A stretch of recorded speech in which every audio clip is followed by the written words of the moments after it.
Welcome graduates and guests to this special occasion. To comply with safety regulations, I'd like to point out the emergency exits in the Great Hall, almost like an aeroplane. Please note your nearest emergency exit sign to locate your closest exit. For those with small children, there is a soundproof crying room located at the rear of the Great Hall. The ushers in the hall will be happy to assist if you need access to this space. A professional photographer will photograph each graduate as they cross the stage, and a copy of this photograph will be available to each graduate to access and share via their Facebook page. Portrait photography is also available at the graduate reception in the Brennan Room after the ceremony. As a courtesy to everybody in the room, we ask that you switch your mobile phone to silent. I'll give everybody a moment to do that. At the conclusion of today's ceremony, we will instruct each graduate and your guests when it's time to leave your seats. Graduates, in May, you will be sent an invitation to complete the Graduate Outcomes Survey. This gathers feedback on your higher education experience to improve the experience of future students. We strive to provide the best university experience possible for our students, but this cannot be achieved without your valuable feedback. We would appreciate you watching out for an email to your university email account so that you can assist us with this process. Some of the terminology used in today's ceremony may be unfamiliar to you. To assist in your appreciation of the ceremony, we've provided a history of graduation and an explanation of terms in your graduation booklet.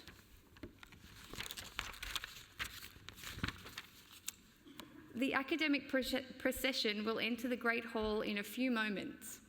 When the procession enters, could you please rise and remain standing for the singing of the Australian National Anthem.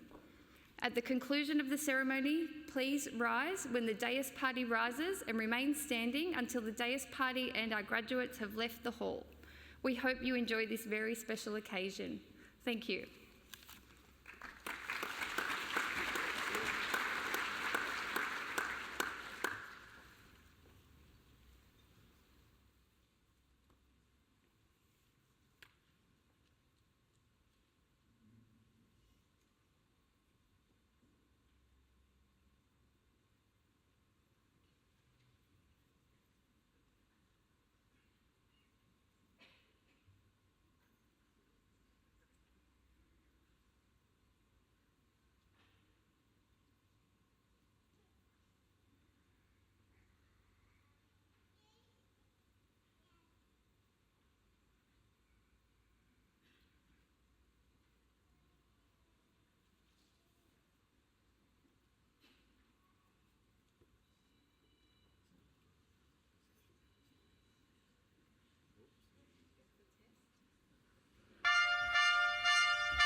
Australians all, let us rejoice, for we are one and free. We've golden soil and wealth for toil, our home is girt by sea. Our land abounds in nature's gift of beauty, rich and rare. In history's page let every stage advance Australia fair. In joyful strains then let us sing, advance Australia fair.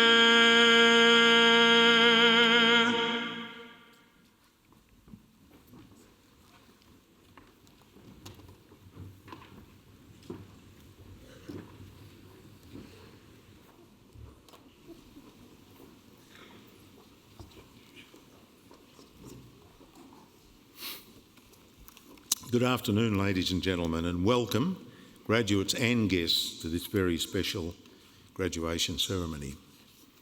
On behalf of the University of Newcastle, I respectfully acknowledge the traditional custodians, the Pambalong clan of the Awabakal people, on whose traditional land this campus is located, and I pay my respects to elders past, present and emerging.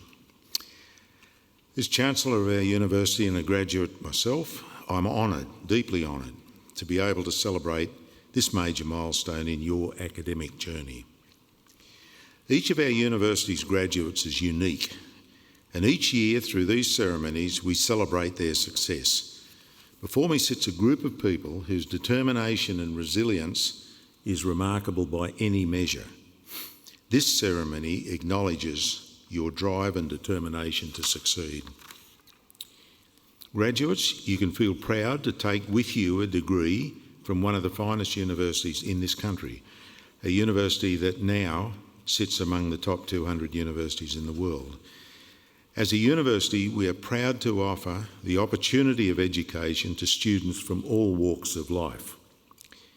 We are proud to have a long-held commitment to equity. It means 1/4 of our students are from low socioeconomic background, and we have the highest number of Aboriginal and Torres Strait Islander students of any Australian university. We are proud of every student, and we are committed to providing the best learning environment and opportunities to help them realise their potential.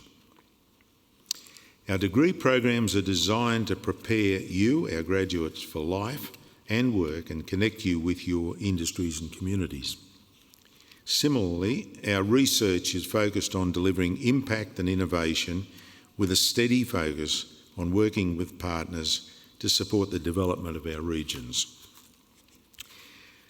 Today's celebration of the completion of your studies marks another important milestone, your entry into the University of Newcastle's global alumni community. That community now numbers 161,000 alumni, making an impact in 152 countries around the world. One example is Dr. Scott Sleet, who graduated with a Bachelor of Education in 1996 and a Doctor of Philosophy in Environmental Engineering in 2015. Scott is a national STEM education leader who pioneers visionary programs linking industry and education to support the development of Australia's future workforce. He leads a STEM course that saw a 20% increase in the number of students who were taking STEM subjects in the Hunter, at a time when the rest of the state saw a reduction. Absolutely amazing outcome. From its incredible initial success, it's continued to grow, and from a little seed in the Hunter, the program is now reaching 30 different countries. You are united with achievers like Scott and the people sitting around you as an alumnus of the university. We look forward to watching you flourish in your career. Look ahead with confidence, knowing you'll always be part of the University of Newcastle. Today is the culmination of many years of hard work, and this ceremony is a symbol of all you've experienced and achieved during your time here at the university. This includes an acknowledgement of the support of your family and friends who've been with you every step of the way on your journey to today. To family and friends, we know that you're here to acknowledge the hard work of a very special person. To celebrate their achievements, we'd be delighted if you let them know you're here with a cheer or an acclamation. Your involvement brings these ceremonies to life, so it's encouraged within reasonable bounds to make a noise. Again, my heartfelt congratulations to each of you, our graduates, and I now call on our Vice-Chancellor, Professor Alex Zielinski, AO, to present the first candidate for an honorary degree.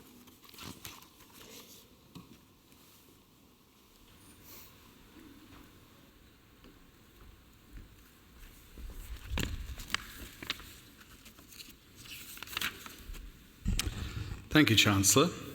Good afternoon, everybody. I'd like to welcome all graduates back to our campus. It's wonderful to have you here for this very special occasion. To family and friends who are here today, thank you for the support you've given to our graduates during their studies, particularly during these tough COVID years. One thing we'd like you to know is our university is here to serve our communities, so families and friends are always welcome to our university. It's not just a place for students. So here we are today in the Great Hall where we meet today. This was fundraised and built by the community, literally brick by brick, where people could purchase each brick. And if you look around how many bricks we have in this hall, there's a lot of support. So it's a very fitting place and the perfect place to welcome you into our global alumni network. We hope that this milestone marks the beginning of a lifelong connection to our university. Our alumni are a key part of our university. Many become mentors, some become donors, and everyone becomes an ambassador for our university, as well as potential future employers of students to come. But most importantly, your successes as alumni help build our university's reputation on the world stage. To recognise these contributions, the university has launched the Alumni House project. With the support of our community, we plan to build a new home for our graduates and alumni in the heart of Newcastle, opposite the Town Hall lawns and next to the Conservatorium of Music. This site will provide a place for our alumni community to meet and network. I look forward to welcoming you to Alumni House as our newest members of our alumni network. Chancellor, it gives me great pleasure to now introduce our first honorary doctorate recipient and occasional speaker for today, Ms. Marjorie Biggins. Ms. Biggins is a pioneer in our region and a national trailblazer for the representation of women in regional media. Throughout her long career, she worked as a producer, writer, director, and broadcaster. Her significant achievements over more than 6 decades have contributed enormously to cultural life and creative industries of the Hunter. Ms. Biggins' connection with the Newcastle began almost 60 years ago. With her husband Dennis and her new baby, who's on the stage, I think, Mrs. Biggins emigrated from the United Kingdom to Newcastle in 1956. Dennis had been appointed as a lecturer in the English department in the then University College at Tyers Hill. Herself an avid learner, Ms. Biggins enrolled as an art student at the college. During this time, she co-founded the first incubator of local theatrical talent, producing and directing the first university reviews.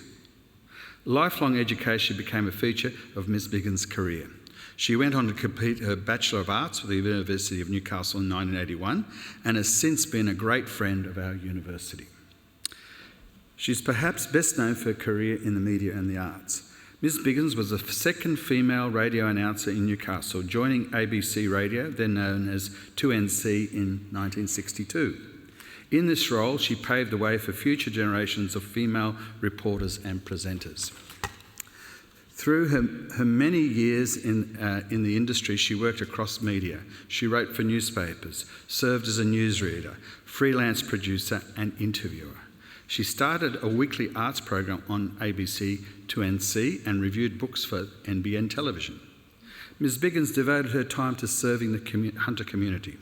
She served on the Council of the Hunter Institute for Higher Education, which became part of our university in 1989. She was one of the original judges for the City of Newcastle Drama Awards and has been a member of the Friends of Tomago House. She's also contributed as a volunteer to our institution through the Friends of the University, particularly in our much anticipated and famous university book fairs, for those who are interested, returning in 2023 after a bit of a COVID lull. In 1991, our university recognised Mrs Biggins for her innovation and creativity as the recipient of the University of Newcastle's Newton-John Alumni Award. Today, our University Council is delighted to recognise Ms Biggins through the award of an honorary degree. This award celebrates her significant contributions to our region through service in media and broadcasting and patronage of the arts.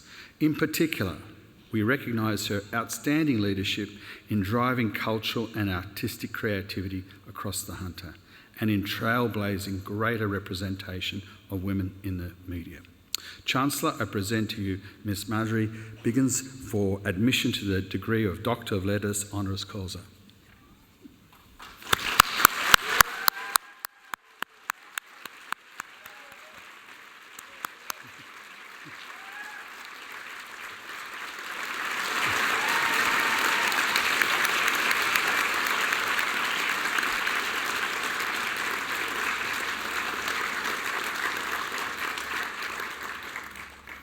Alex, by the authority conferred upon me by the Council, I hereby admit Marjorie Biggins to the degree of Doctor of Letters honoris causa.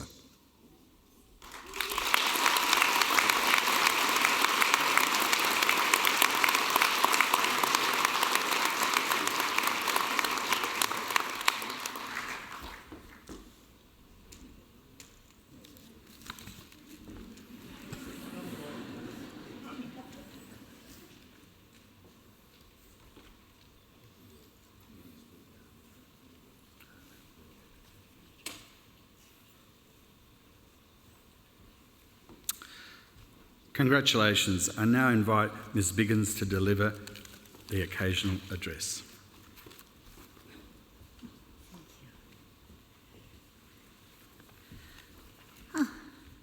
Chancellor, Vice-Chancellor, members of... I've got caught up in this running. Oh, God. Members of the Council, staff of the University, families and friends, and most importantly, all you lot, graduates. But the Vice-Chancellor has unfortunately pinched most of my speech. So if you weren't listening, you're going to hear it all again. Last time I was in this hall, it was somewhere near the back, selling books at the biannual University Book Fair. And some of you, students, might have been among the ones hauling hundreds of boxes of books into the hall and onto the tables for us to open. Well, COVID did mess it up, but it will be back. And I'm very sorry that most of you graduating today have missed 2 years of a full university experience. And I won't go into what all that means. You miss only, you haven't only missed face-to-face teaching and tutorials. It's not being able to get involved with life on campus. Now, I was startled out of my wits when I was first told about this honorary doctorate. Since coming to Newcastle in my 20s, I've had the luxury of doing what I wanted, which was working in the gig economy. As in those days, families could live on one dependable income.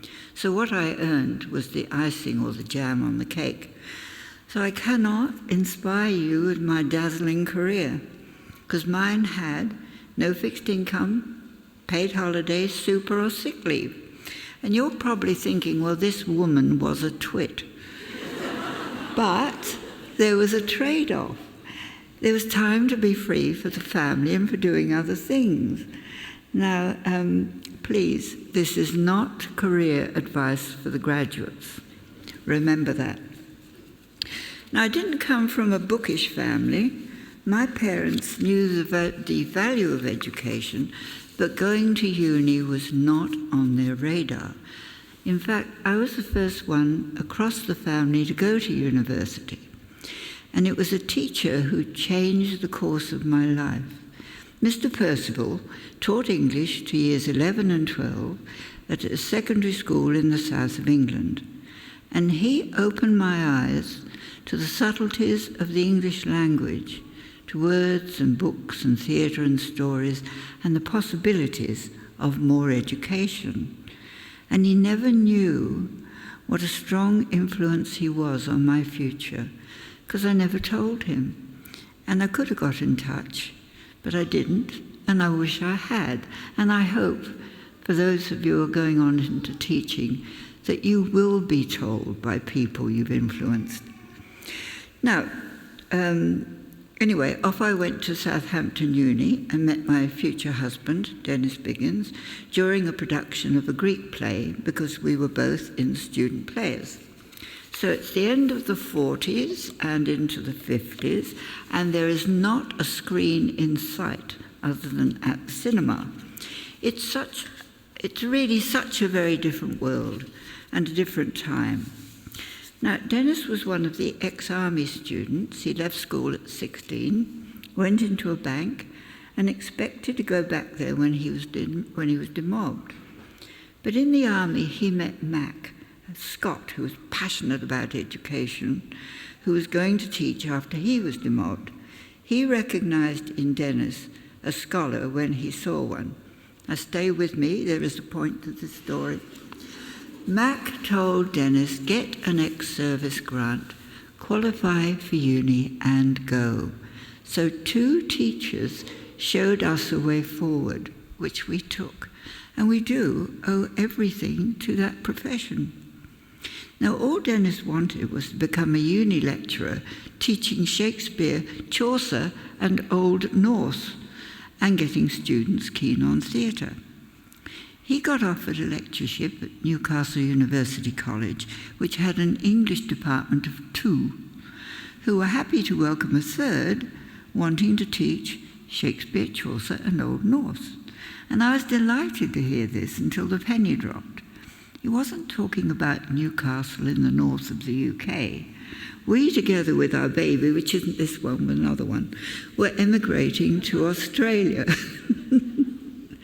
And would you believe this? And I think, Vice Chancellor, where have you gone?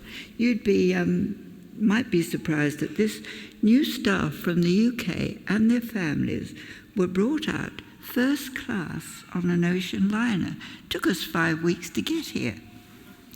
Now, Newcastle now is as far away from Newcastle then as this university is from the University College, housed in a building on the TAFE campus out at Tyres Hill until 1966.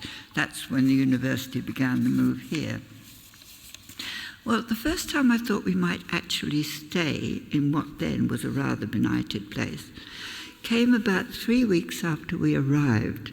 We'd rented a flat and were cadging chairs from neighbours because Dennis had invited students and local theatre enthusiasts to come and rehearse and record a radio play.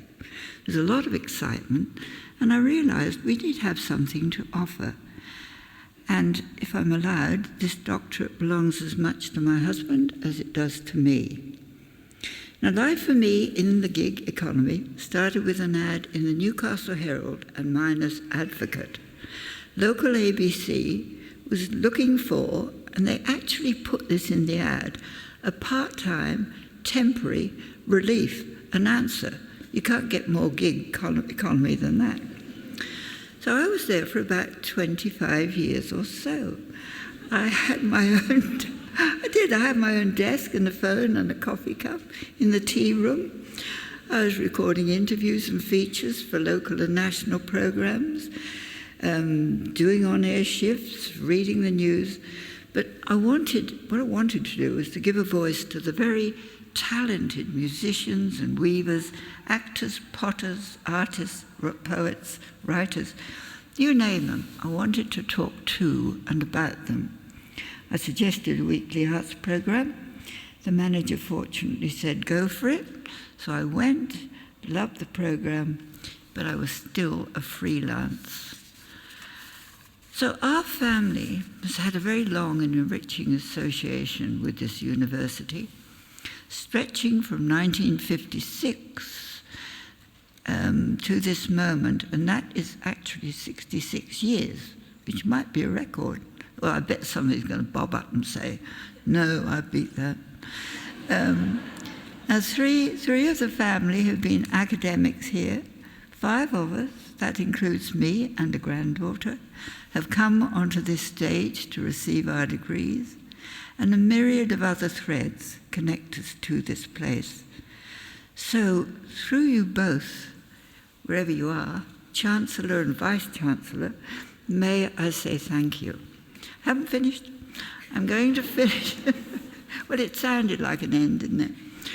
I'm going to finish with a story. An amazing one that came my way when I was a journalist.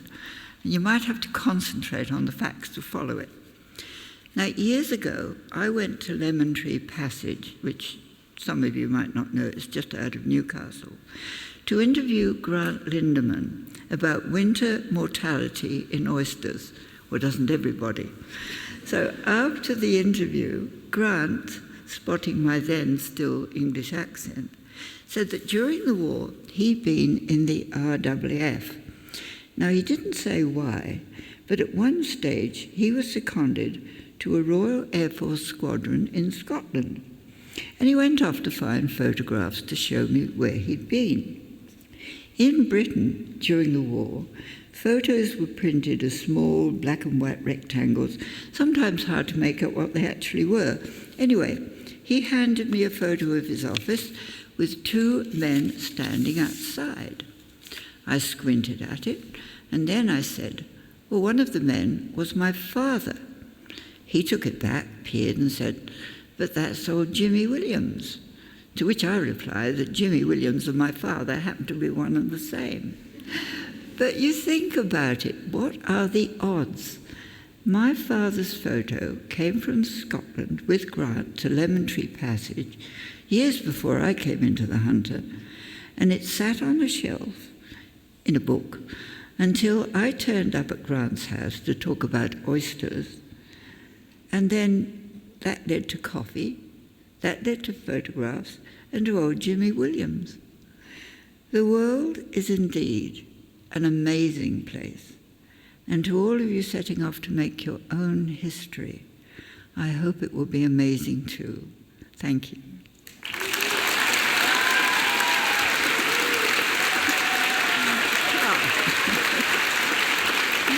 That's very nice.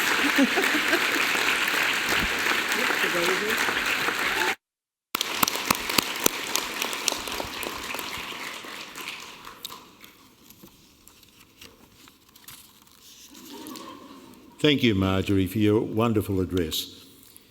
I must admit I somewhat nervously spoke to Marjorie before the ceremony to ask her what she was going to talk about, because I was one of those students at Tighes Hill, and the reviews were certainly colourful and original in those days, and I'm sure most of you know what they say about people who can remember the 60s. The work that was done and the camaraderie that was built through those initiatives were fantastic. And to be honest, when we look at the nature of the University of Newcastle and what gave rise to it, what gave rise to our sets of values, our ability to look at things objectively and critically at times, a lot of those were developed during those early days. And those reviews at the University of Newcastle and prior to that, the Newcastle University College, were really something else. They were way ahead of their time. And Marjorie's place in that was phenomenal.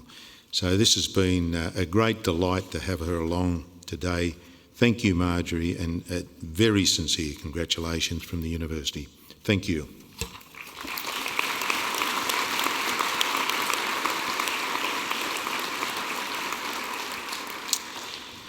Graduates and guests, we now come to a very important aspect of this ceremony, a piece of formality, and for this I'm going to ask that all of our graduates please stand. Do you mind standing? You guys as well? As Chancellor of this university, I now officially confer awards on all those candidates who fulfil the conditions for admission of that award. And I wonder if the audience and my colleagues up here would join me in applauding the wonderful achievement of these graduates.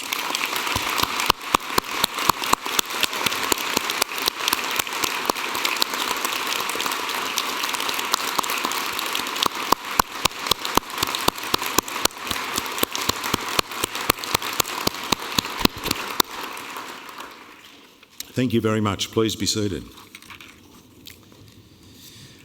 I now call on Professor John Fischetti, Pro-Vice-Chancellor for the College of Human and Social Futures, to present today's graduates. Thank you, John. Good afternoon, Chancellor. It's an honour to be with you all on this very special day. Chancellor, I present to you the candidates who have fulfilled the conditions for admission to awards of this university. Doctor of Philosophy graduates have undertaken a program of independent supervised study for the equivalent of up to 4 years of full-time study. These graduates have produced significant and original research outcomes culminating in a thesis which has been independently examined by external experts of international standing. Today, the university is proud to honor graduates who have satisfied the rigorous criteria for the award of Doctor of Philosophy. Chancellor, I present to you Gavin Beck. Dr. Beck's thesis is entitled Technology Futures in Australian Education. Dr. Beck.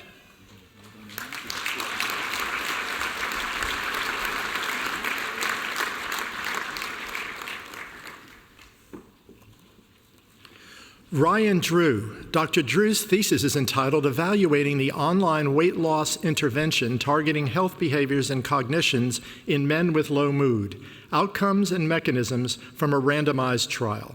Dr. Drew.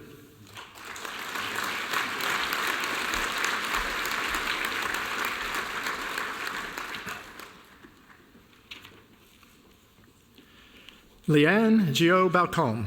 Dr. Gio-Balcom's thesis is entitled Intervention on a String. Dr. Gio-Balcom.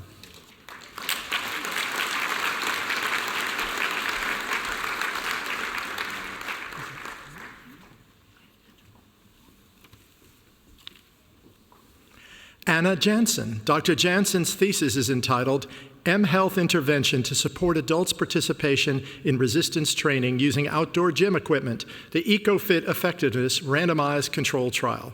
Dr. Jansen.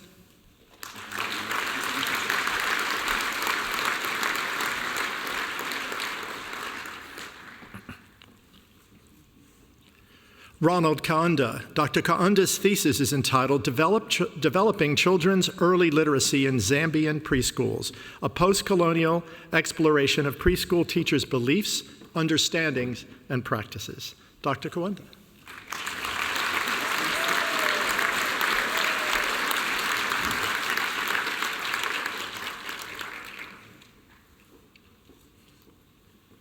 Huang Liu. Dr. Liu's thesis is entitled Vietnamese Higher Education, a study on the impacts of cultural context on lecturer-student interaction in English medium instruction classrooms. Dr. Liu.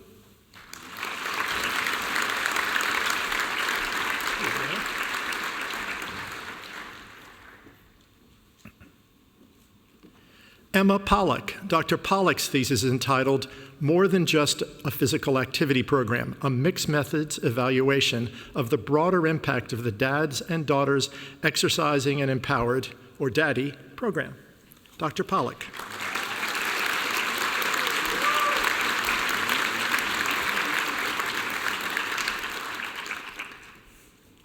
Michelle Ralston. Dr. Ralston's thesis is entitled Translating the Disability Standards for Education 2005 into Practice. Dr. Ralston.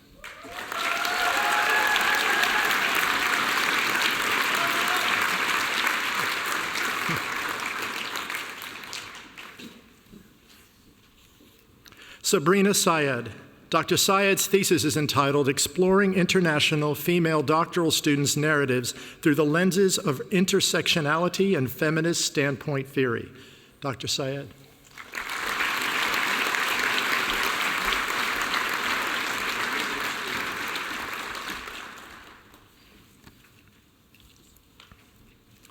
Chancellor, a master's by research is a degree awarded to a graduate who has successfully completed a program of supervised research for the equivalent of up to 2 years of full-time study.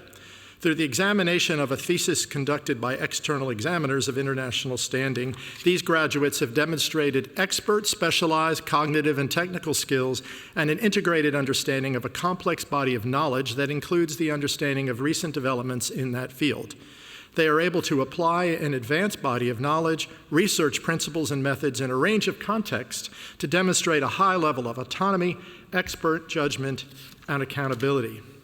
The university is proud to honor graduates who have satisfied the rigorous criteria for the award of Master of Philosophy. And before I introduce our next award winner for the Master of Philosophy, Karen, I think we might have a special news that your daughter might have received today. Is that true? A little birdie told me that her daughter has upstaged her mother today, and Karen White, who I'll announce in just a minute's daughter, was the recipient of the highest HSC mark in Earth and Environmental Science in the entire state. So we got 2 victories in the White family today. Congratulations. It's a big day. I hope you've got a booking for this evening. It's going to be worth celebrating. But now, Chancellor, I present Karen White. Mrs. White's thesis is entitled Evaluation of a School-Based Health and Wellbeing Program for Adolescent Girls. And not to be upstaged, here is Mrs. White.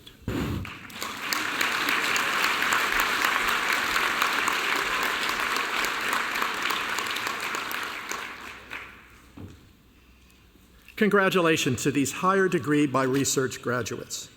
Chancellor, university medals may be awarded to candidates who have displayed exceptional academic ability. To be considered for this award, a graduate must have a consistent record of exceptional academic achievement at all levels of their degree program and qualify with the highest level of that degree. Today, I am proud to be recognizing such outstanding scholars from the College of Human and Social Futures. Chancellor, it's with great pleasure that I present to you graduating with a Bachelor of Education Secondary Honors with Honors Class 1 and the University Medal, Kai Harrison.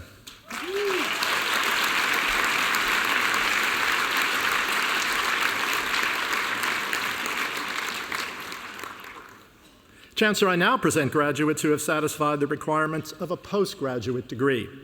Graduating with a Master of Education with distinction, Christy Blaise.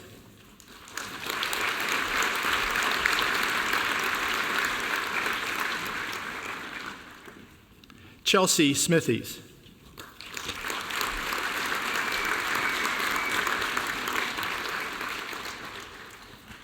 Jennifer Walters.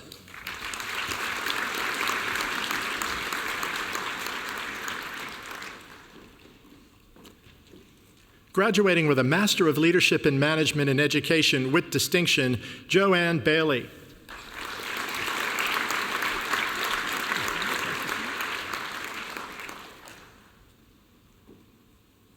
Timothy Chung.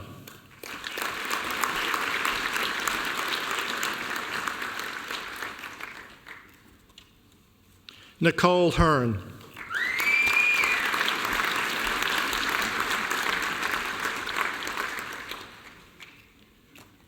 Emma Hollis.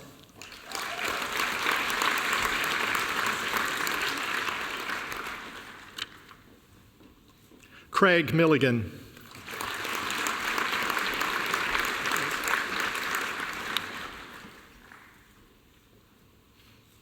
Craig Newton.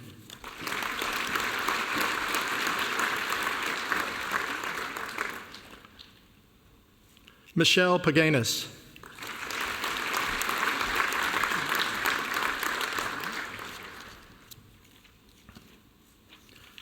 Rachel Sadler.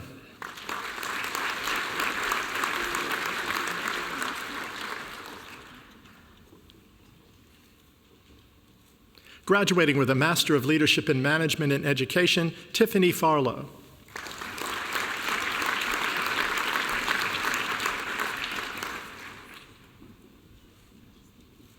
Graduating with a Master of Special and Inclusive Education with distinction and a Graduate Certificate in Special and Inclusive Education, Sunil Prasad.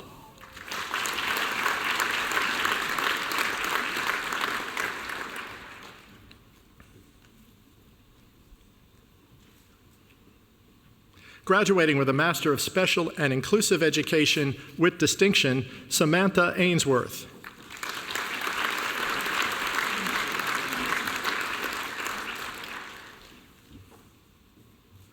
Stephanie Anderson.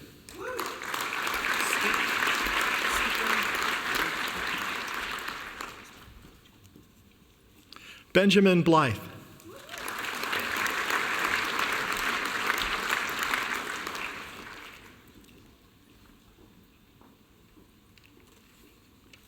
Kim Bowden.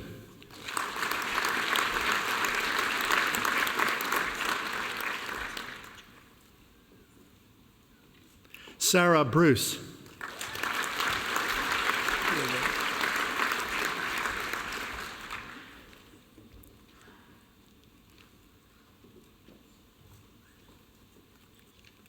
Laura Croucher.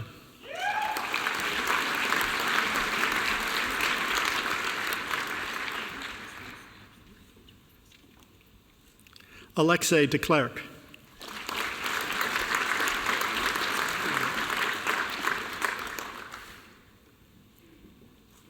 Lynn Erskine.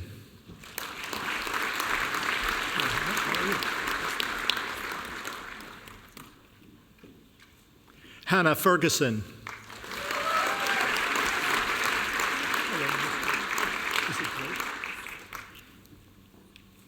Melissa Lee Grafe.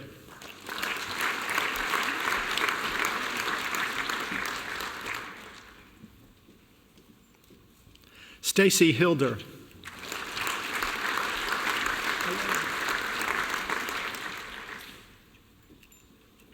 Casey Hilliard.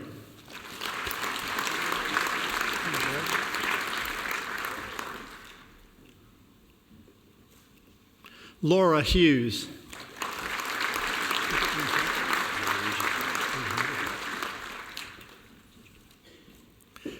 Dane LaRougetal.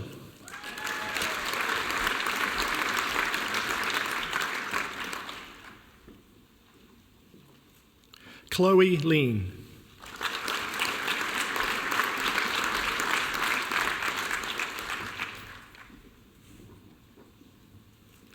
Emma Matson.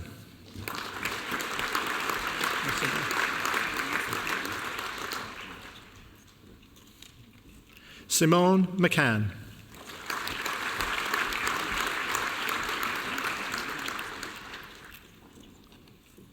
Alistair McDermott.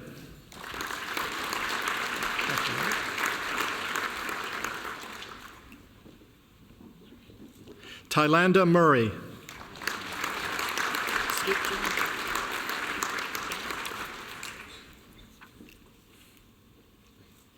Lauren Palmer.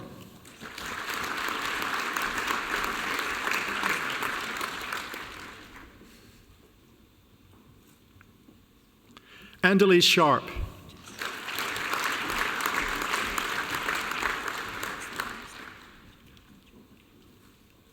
Jessica Tomlin Shearer.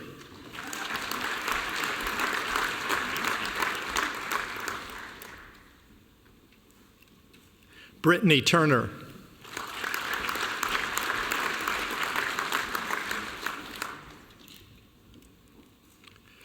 Christy Vergamalis.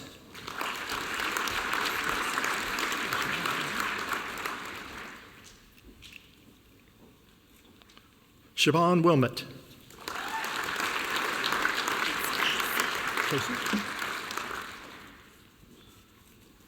Casey Winton.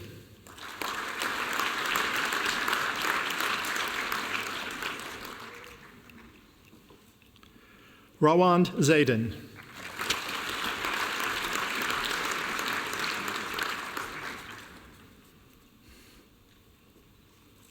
Graduating with a Master of Special and Inclusive Education, Maria Calvi.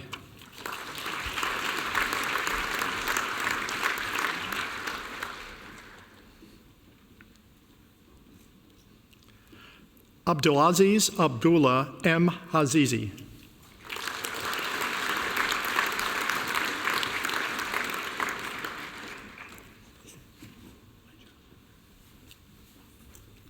Julian Leja.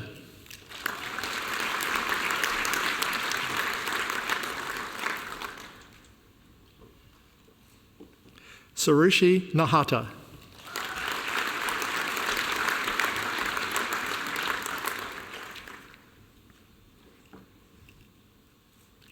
Graduating with a Master of Teaching with distinction, Michelle Anderson.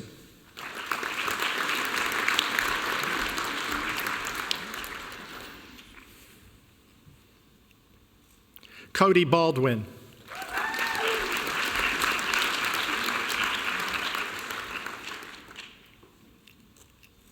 Megan Barr.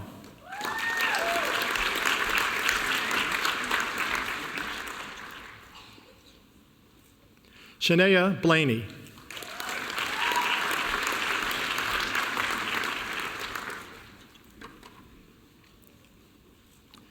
Bailey Boss.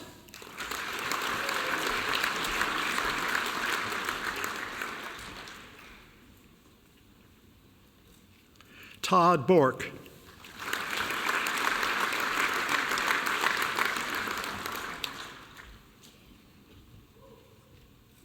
Brian Couch.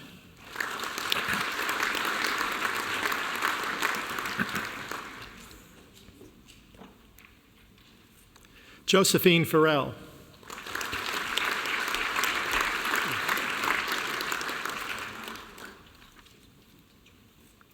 Hannah Finley Jones.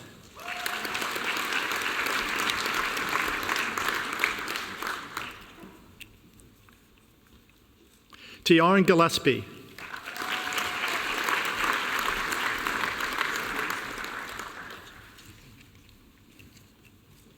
Alicia Jennings.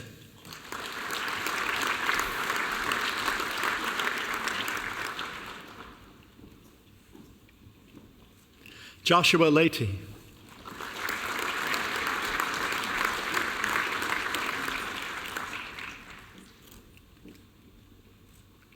Kristen Lawrence.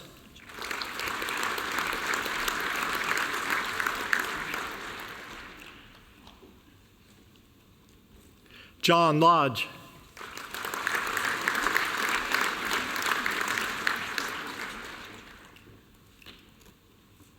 Jessica Lord.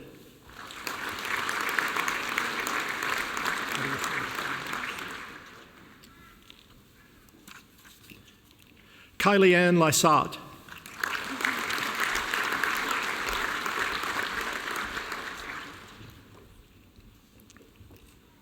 Whitney Mainwaring.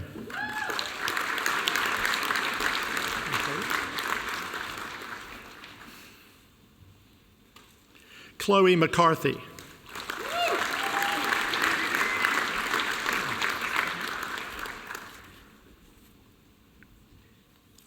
Damian McMahon.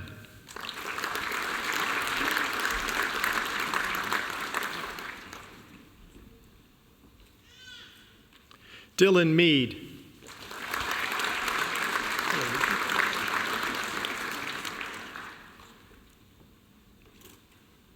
Lucy Park.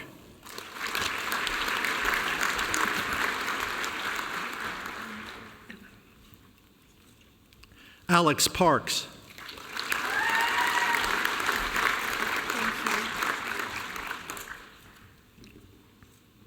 Joanna Poole.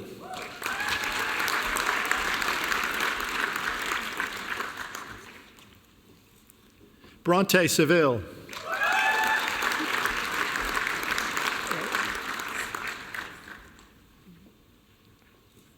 Jennifer Suabi.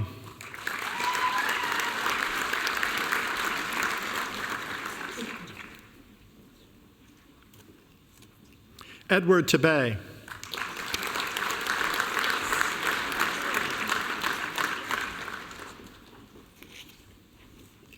Candice Von Holt.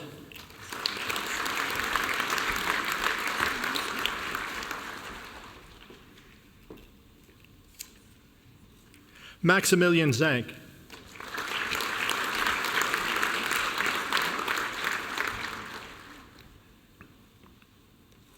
Graduating with a Master of Teaching, Susan Baxter.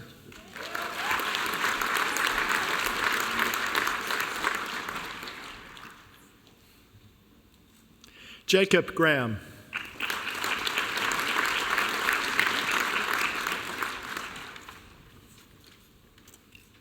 Christopher Hill.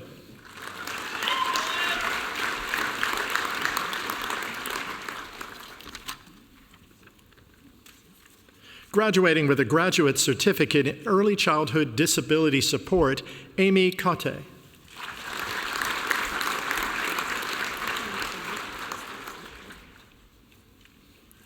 Graduating with a Graduate Certificate in Education, Nkemaakatam Athaasale Okareka.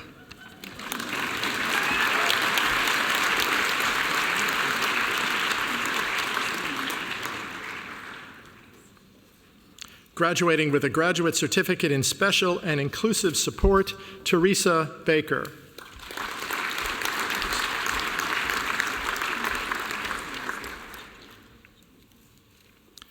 Graduating with a Graduate Certificate in Transformational Leadership and Education, Katrina Duff.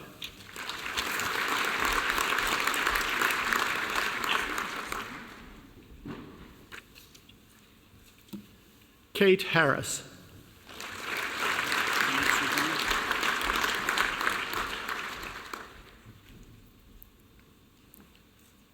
Graduating with a Graduate Certificate in Business Administration, Franklin Val Sumarachu Okowe.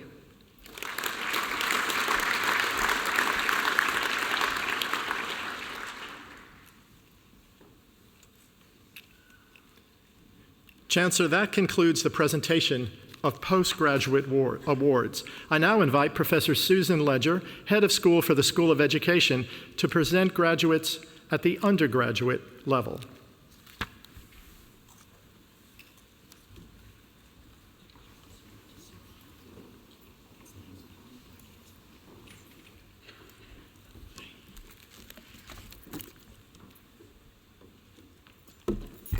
Thanks, John. Appreciate it. And this is one of my favourite times of the year. I'm delighted to present. Chancellor, I present graduates who have satisfied the requirements of an undergraduate award. And graduating with a Bachelor of Education, Early Childhood and Primary with distinction, Harrison Bates.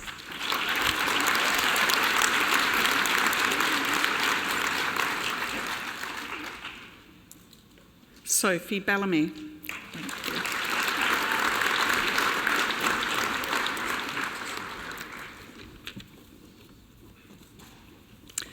Phoebe Berlin.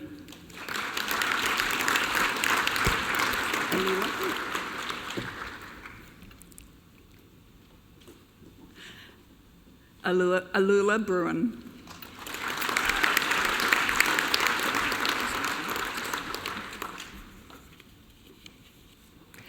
Abby Bush.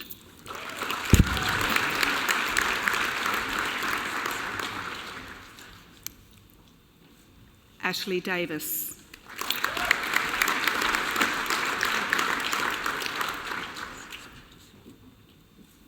Emily Gilmore.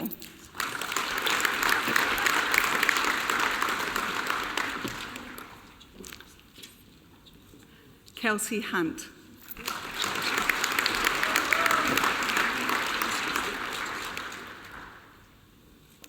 Emily Hutchison.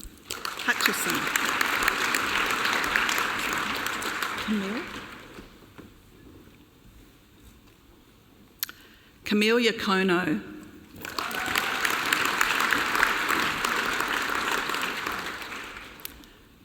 Chloe Laws.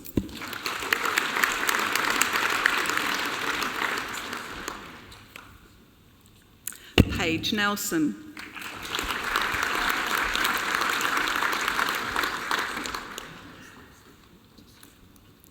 Madeline Percival.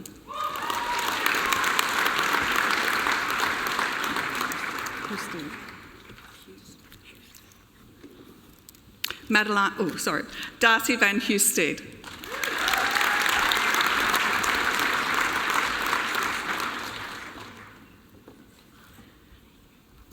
Hayley Windsor.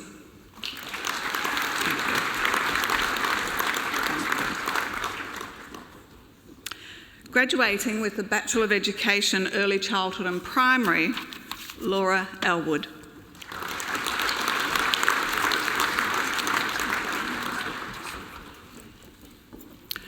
Claudia Bikus.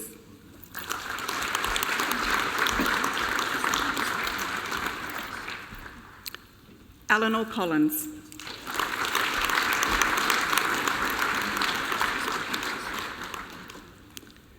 Sophie Cummings.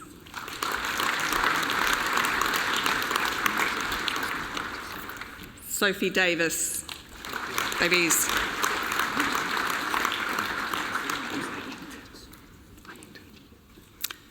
Daniel Iington.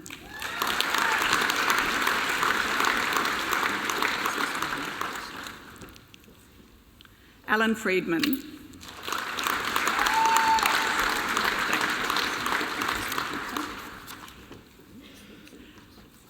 Damon Jones.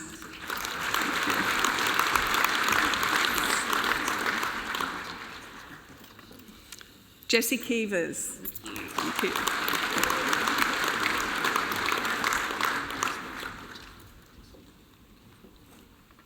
Samantha Mayo.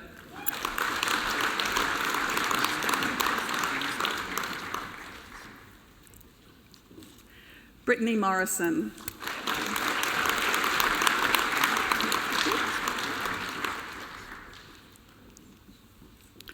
Georgia Nichols.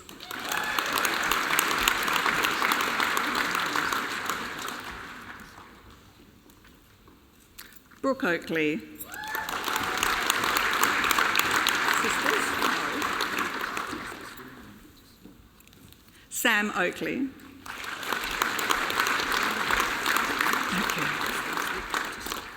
Madeline Onslow.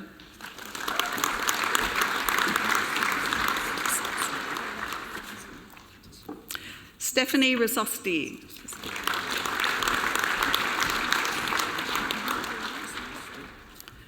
Georgia Robertson.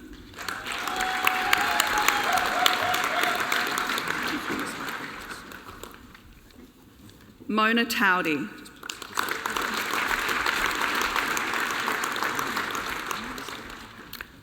Tamara Van Art.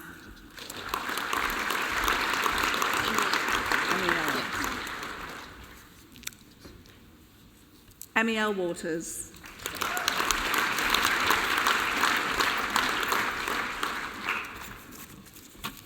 Myself organised here. Chloe Woodhouse.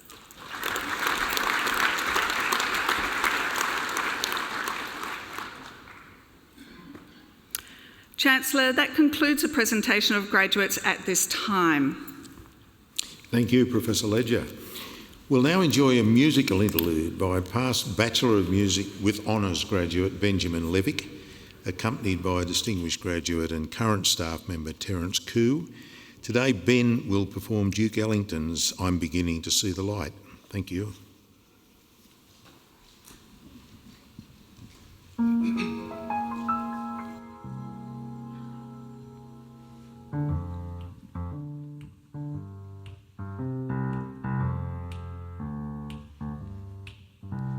I never went in for moonlit skies, I never winked back at fireflies, but now that the stars are in your eyes, I'm beginning to see the light.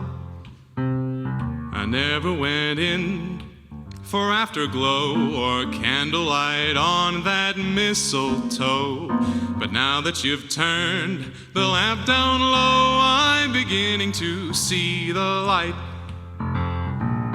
Used to ramble through the park, shadow boxing in the dark. Then you came and you lit that spark, a 4-alarm fire now.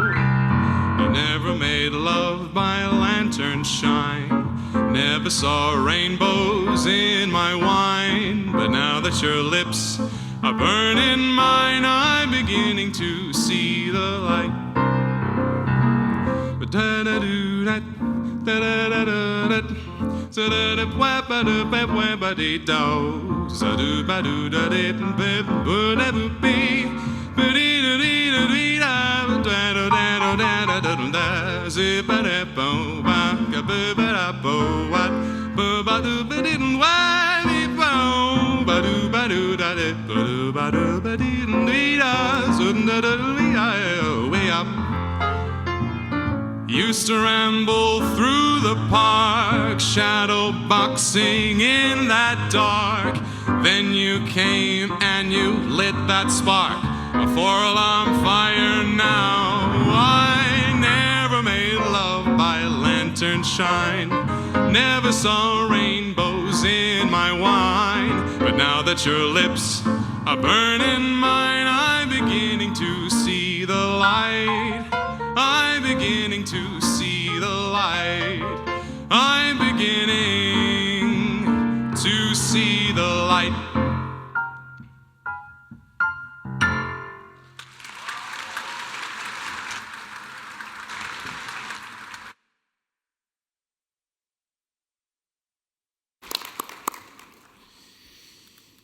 Thank you, Ben and Terence. Thank you very much indeed. I now call on the Vice-Chancellor, Professor Alex Zielinski, to present the second candidate for an honorary degree.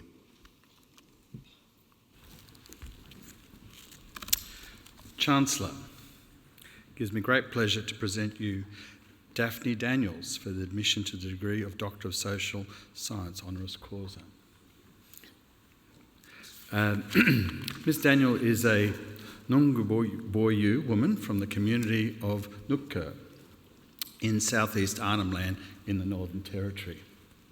She is a community leader and advocate for issues impacting remote Aboriginal communities. She serves in several leadership roles, including as Deputy Chair of the Board of Directors for Yugal Mungi Development Corporation in Newcastle. She is also the Chair of the Stronger Communities Program. Ms Daniels is also an editor of Newcastle News, a role she's held for over 20 years. Ms Daniels has made a significant contribution to Indigenous scholarship through her research and teaching over the past 21 years. She's worked with academics from a range of universities, including our own, on a number of archival and social science research projects. She's published papers and chapters on social issues in her community. Her work has informed the development of university courses in social science and anthropology. She's also supported the doctoral research for a number of emerging academics and provided cultural mentorship for research projects. Most recently, Ms Daniels has been working on the Newcastle to Newcastle project. This project explores the legacy of her uncle, Dexter Daniels, and his work in Newcastle to advance the cause of equal working rights and land rights for Aboriginal people. Ms Daniels has been a champion and role model for the next generation in her community. She has provided opportunities for young people to become involved in her work as community researchers and reporters for Newcastle News. Her contributions and achievements have had profound impact. She generously shares her knowledge, contributes to scholarship and research, and is a leader within her community. We are delighted that Ms Daniels and her husband have made the long trip from Arnhem Land to join us. Today, our University Council is delighted to award this honorary degree in recognition of Ms Daniels' significant and sustained contributions to Indigenous scholarship. In particular, we recognise her outstanding leadership in her community through providing opportunities to young people and through being a shining light on issues of importance to remote Aboriginal communities. Chancellor, I present to you Ms Daphne Daniels for admission to the degree of Doctor of Social Science honoris causa.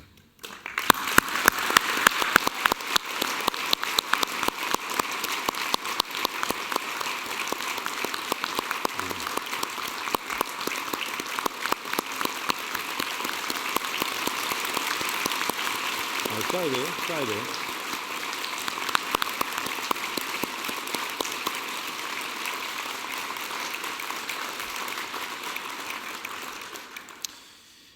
By the authority conferred upon me by the Council, I hereby admit Daphne Daniels to the degree of Doctor of Social Science honoris causa.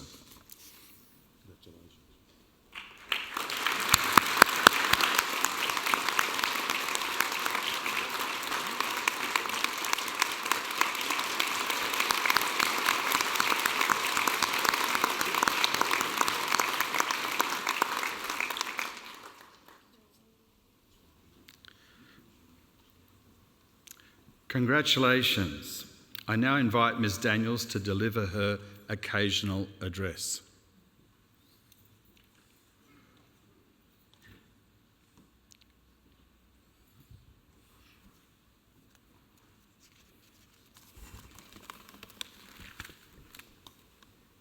Chancellor, Vice Chancellor, members of the Council, staff of university, families and friends of graduates, and most importantly, the graduates. I would like to begin my knowledge that by acknowledging the people on whose land we are standing on today, whose knowledge enriched this community. My name is Daphne Daniels, and I'm a Nungubui woman from the community of Newcastle in Southeast Arnhem Land in the Northern Territory. It's a long way from here. I'm proud, I am very proud to be here today, even though I have worked universities for 25 years, at least 25 years. This is the first time I have graduated. Education is often for people living in remote communities. I didn't finish school, and when I tried to go to university later, it was too difficult to stay away from home. Instead, I had to learn from my job. My first job was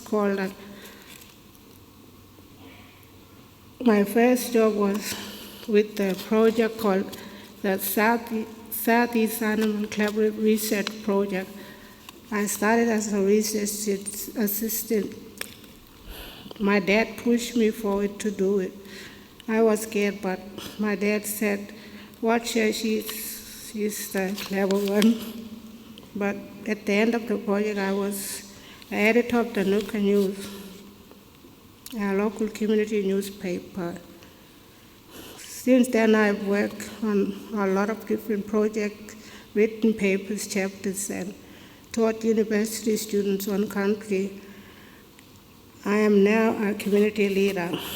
I have learned a lot about the power of education and research. I have also learned a lot about collaboration and two-way learning. Education is the step to make change in communities, and this is made powerful towards working effectively with other people. I'm the first person in my community to visit Newcastle. In the 1960s and the 1970s, my uncle Dexter Daniels, we all have DD names, was down here working with trade union to promote the cause of equal pay, land rights for Aboriginal people. You might not know Dexter. You may not know anything about Dexter, but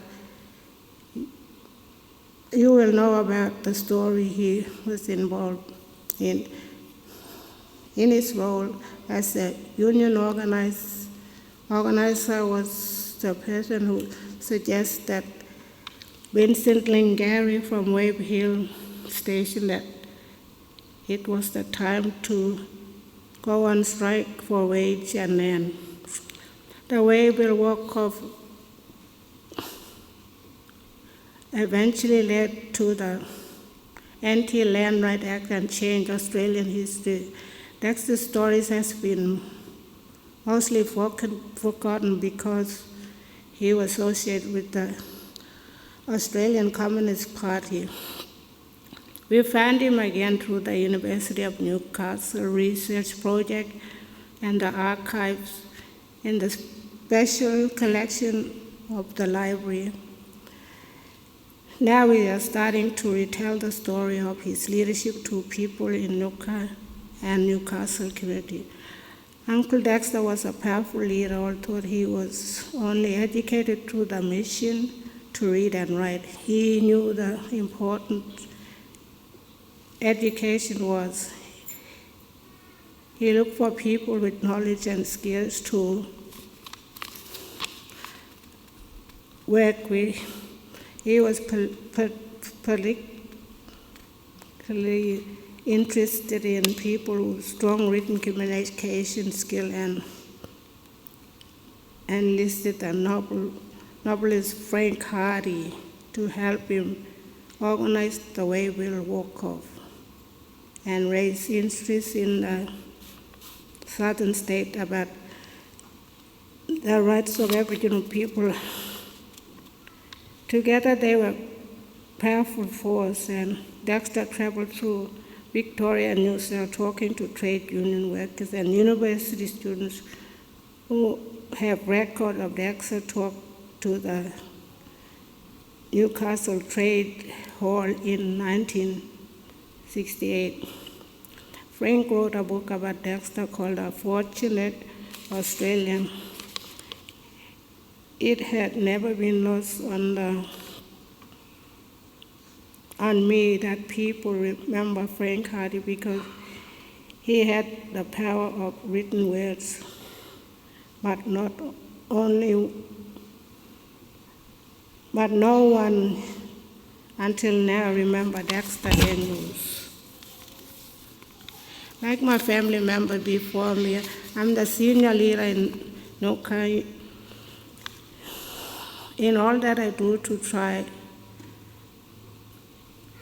to honor my ancestors, respecting past and present, and working together with other leaders of the 7 tribes to create strong and safe, vibrant and sustainable community for future generations. I am the Deputy Chair of Yugumangi Aboriginal Corporation, which is the cultural governance authority in Newcastle. We have put many years of working into building the cultural governance authority of Newcastle that represent 7 language groups and tribes, and 4 semi-moieties. I, like my uncle and father before me, I have passion for Aboriginal self-determination and community-led decision-making.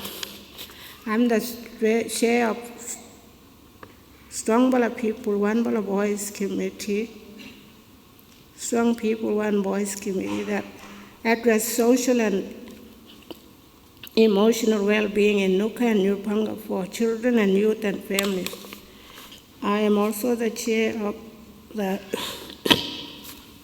Family Violence Prevention Working Group. In this role, I'm privileged to guide the working group through complex concepts, challenging subjects, and navigate them through this perceived conflict to cultural law. And every step of the way I have tried to do this with respect, difference of opinion, manage tension across agendas. Somewhere we managed to come to agreement and working and developing an education strategies and resources that educate the community and beyond on these issues. This brings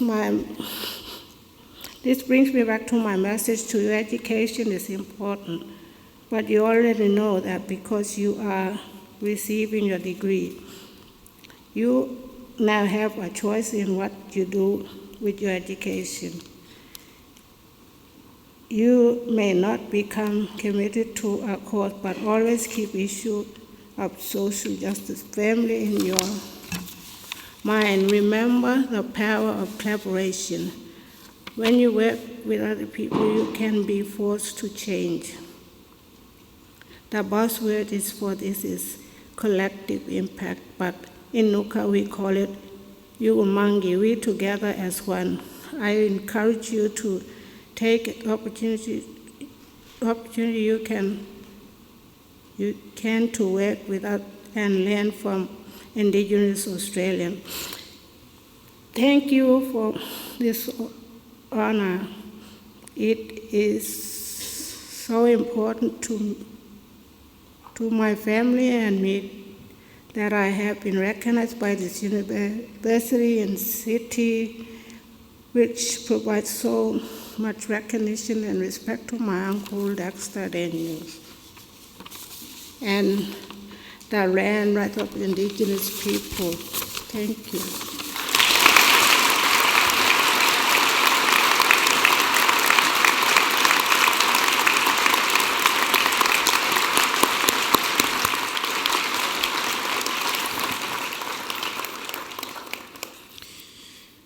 Thank you very much, Daphne, indeed, and it's a great honour to have you accept this award. And while it is a long way from Nunca, Numulwar and Newcastle, your coming today brings us closer, and it's important that we understand those links and the way forward. And your family has done such a lot, and particularly Uncle Dexter, in advancing Aboriginal people's situation in this country, and particularly land rights. And it's a great thrill to see you carrying on that legacy and handing on those responsibilities to the next generation. Thank you indeed for a very impactful occasional address. Thank you.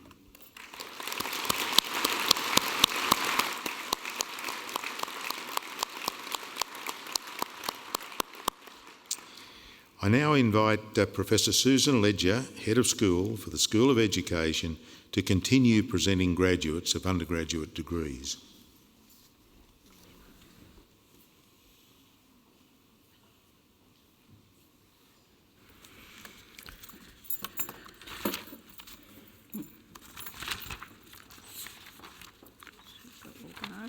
Should have got that a bit organised. Apologise, Chancellor. Left it up here.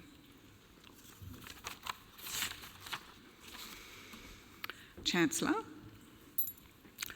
I'll now continue presenting graduates who have satisfied the requirements for an undergraduate award. Graduating with a Bachelor of Education Primary with distinction, Brittany Ackroyd.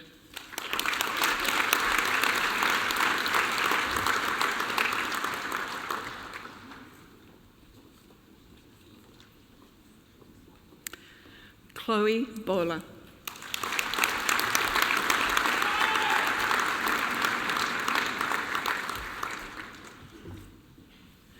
Bethany Brewer.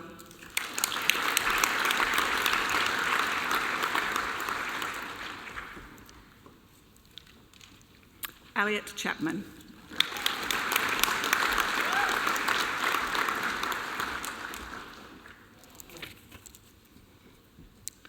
Grace Connolly.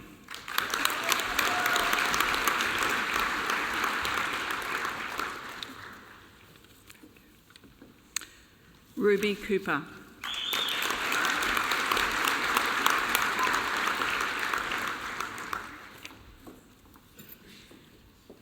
Georgia Cully.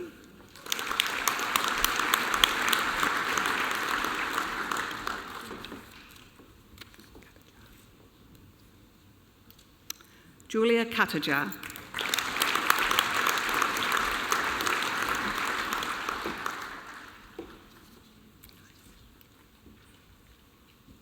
Abigail Darcy.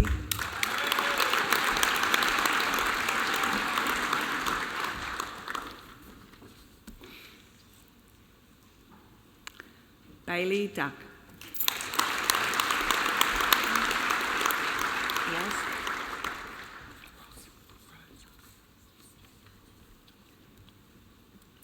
Rose Emerton.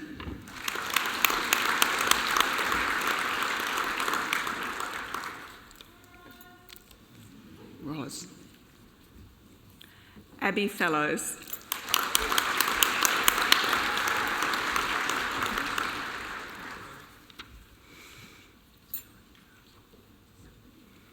Amy Gillard.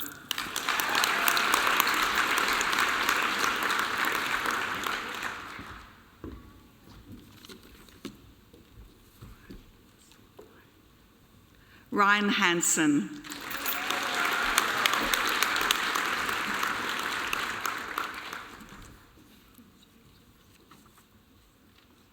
James Howard.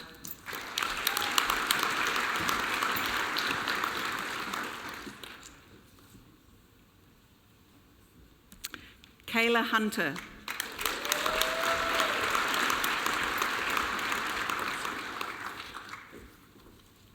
Laura Inwood.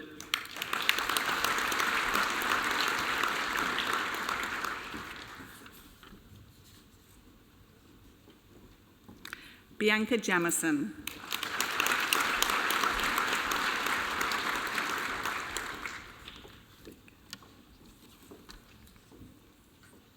Lara McConville.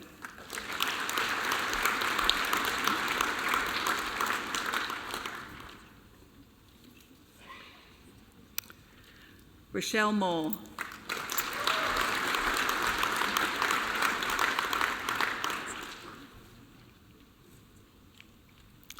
Emily O'Shea.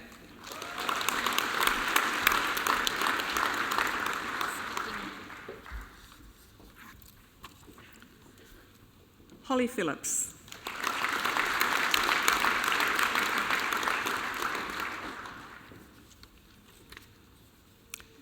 Caitlin Palmer.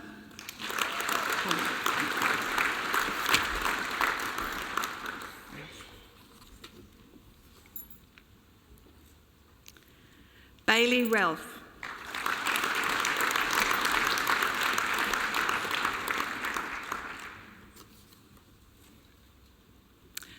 Grace Riley.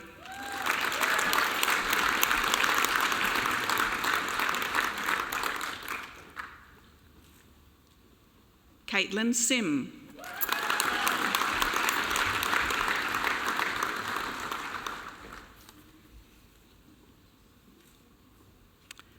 Abby Thompson.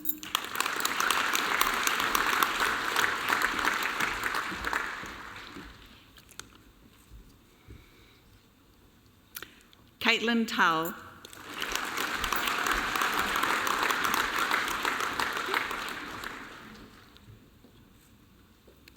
Rebecca Turner.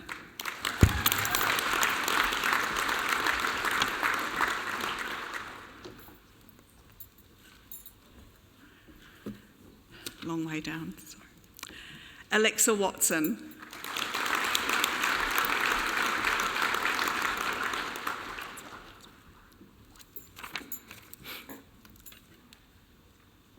And Isabella Whiteman.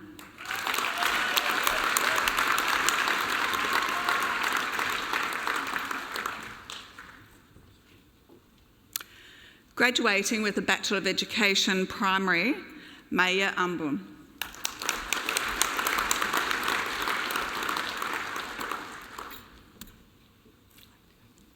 Jaken Annan.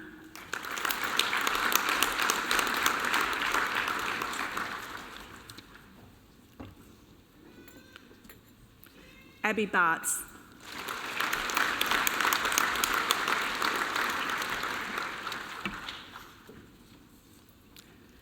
Brittany Baker.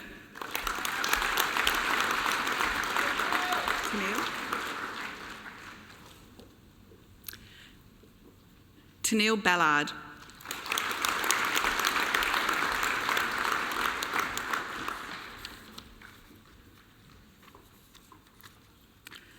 Joel Barner.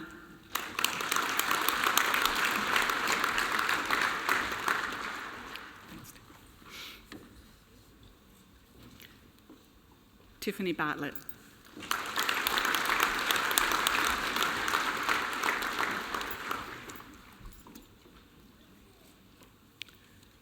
Eliza Beasley.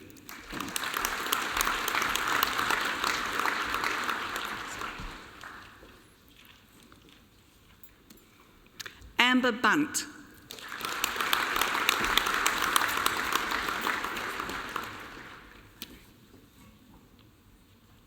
Grace Camilleri.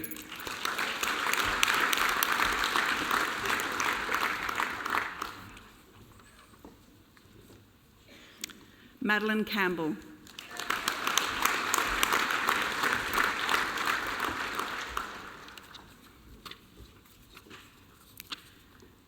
Julia Clifton.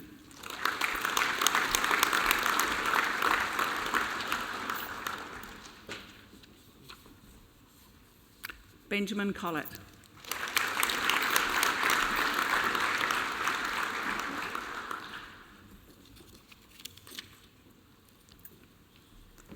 Natalie Connolly.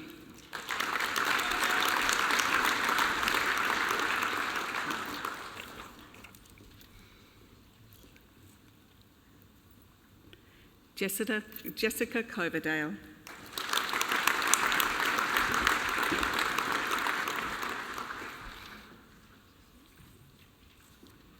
Shona Creighton.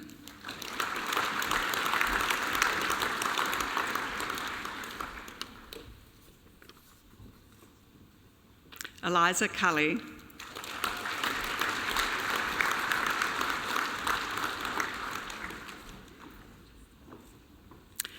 Gabrielle Dafter.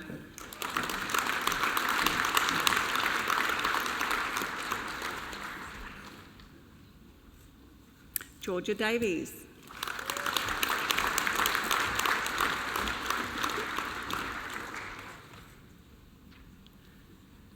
Olivia Duncan.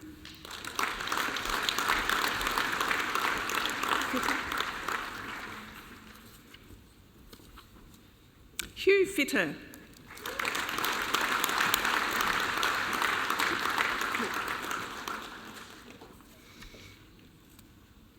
Lily Fluke.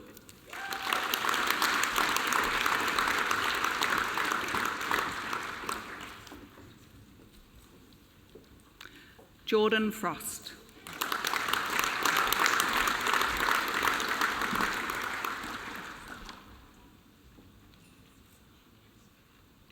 Molly Galbraith.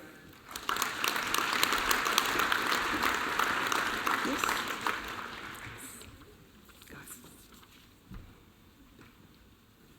Regan Geis.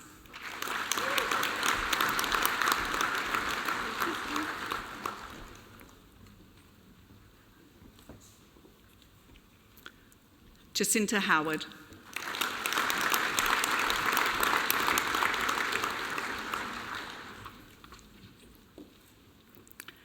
Jack Inglis.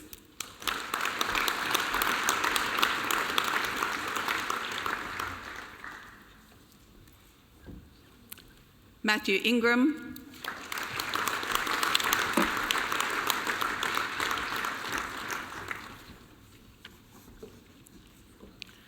Benjamin Jerd.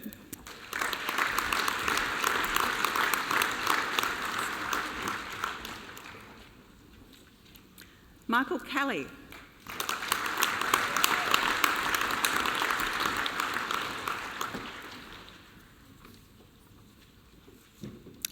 Rebecca Kennedy.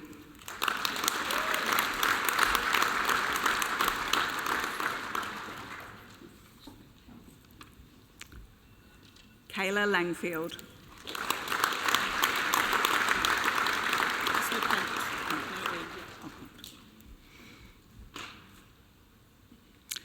Jessica Lecomte.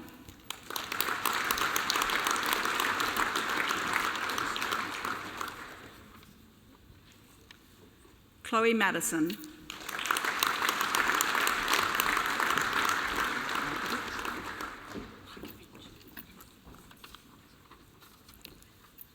Georgina Markovic.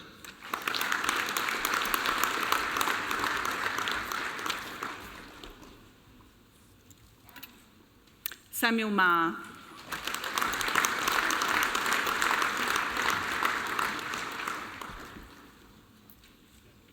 Ali Martz.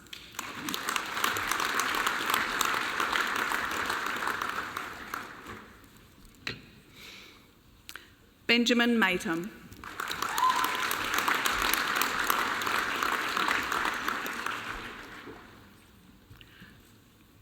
Joshua McLeod.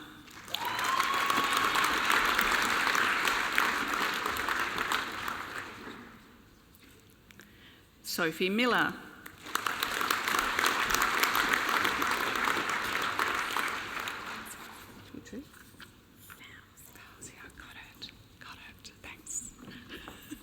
Putri Mohammed Fauzi.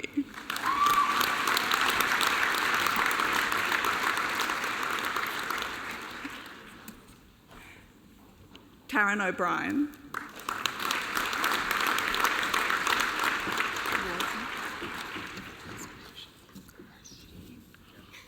Nice.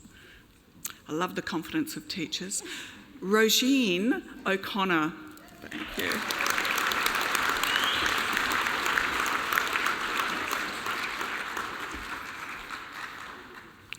Chad O'Toole.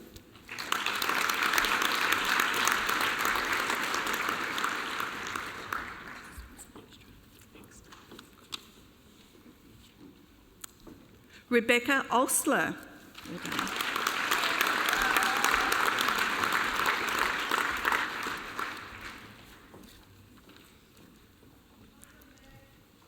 Eloise Pepper.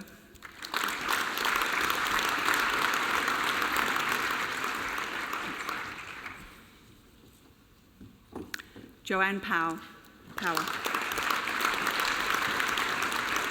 Okay. Tia Rattray.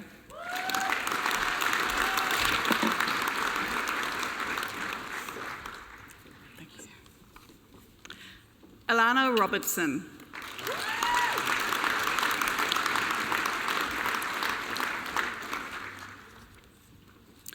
Emily Rutherford.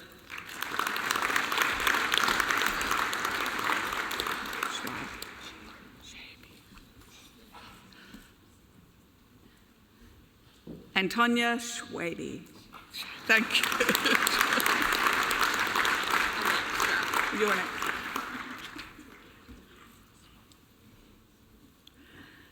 Alana Seaman.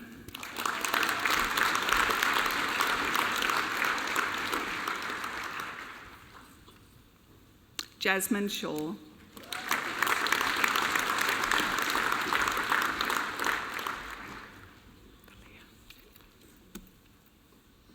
Talila Sliwa. Thank you.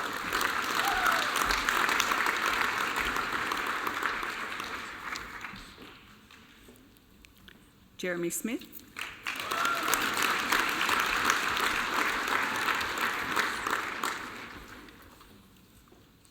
Brady Snedden.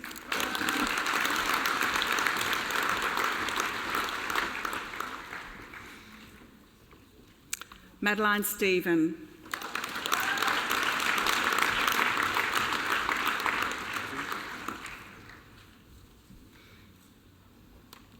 Riley Taylor.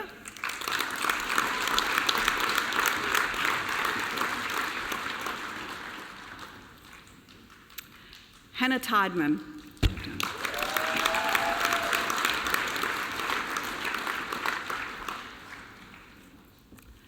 Blake Watmore.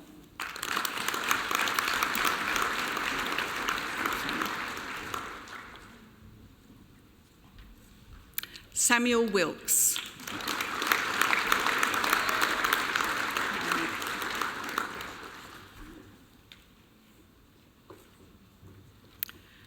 Nicholas Williams.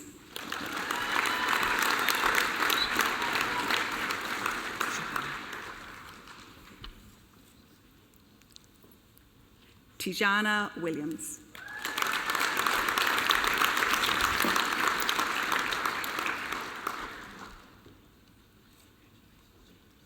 Chancellor, graduating with a Bachelor of Education Secondary with honours first class, Isabella Hawke. Well done.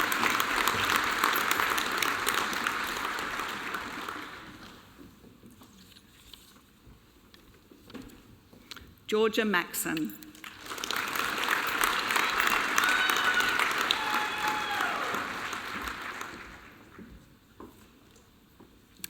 Graduating with a Bachelor of Education Secondary with distinction, Rebecca Aitchison.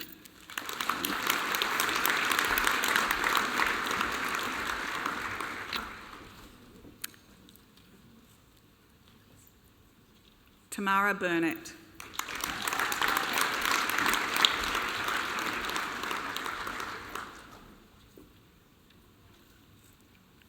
Lucy Kuhn.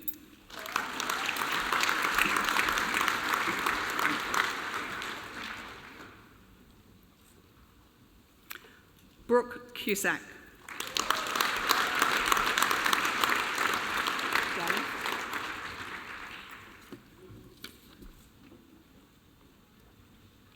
Jake Daly.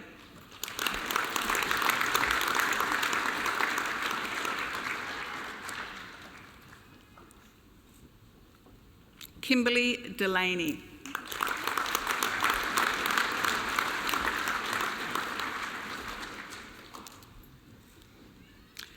Tanika Hampshire.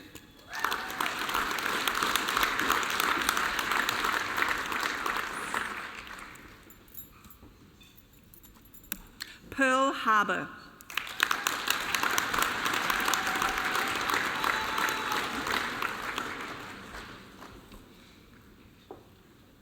Liam Hardy.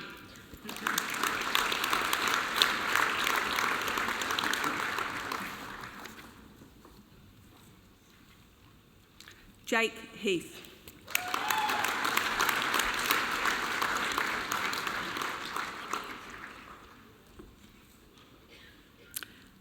Piper Ann Inaimo.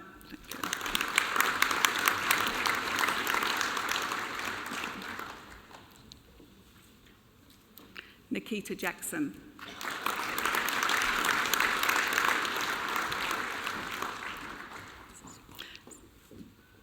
Xanthi King Arigarakis. Yes.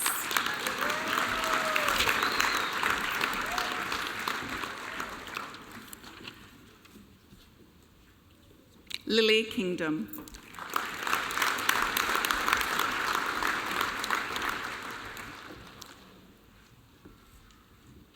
Brooke Maybe.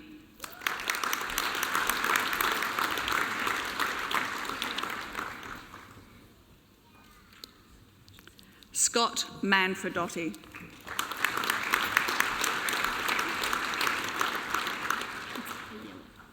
Yeah.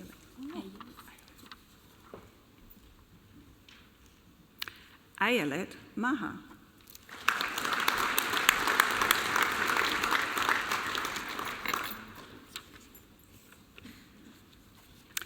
Max McKenna.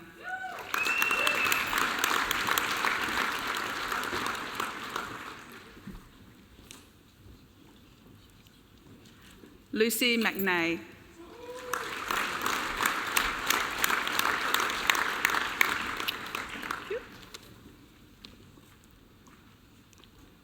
Kane Medley.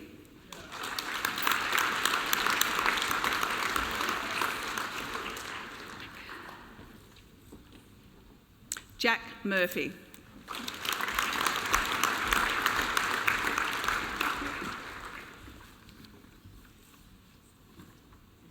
Lauren O'Leary.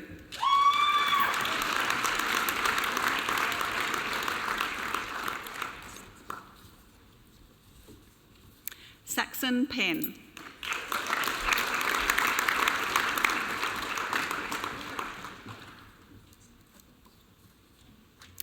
Jordan Peters.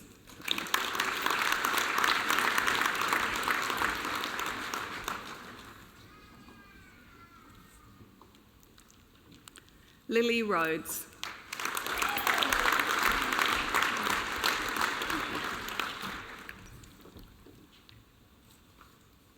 Mackenzie Rowe.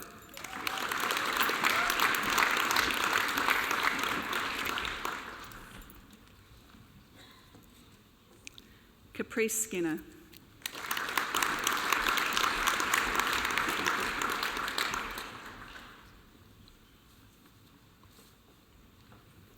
Brooke Smith.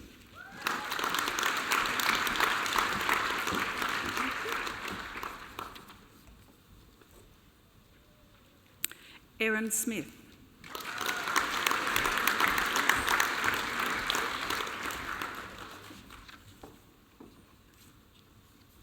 Jessie Smith.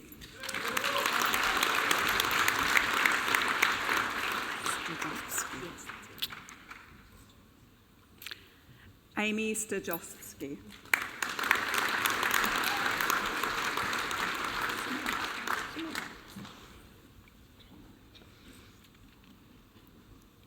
Sumedha.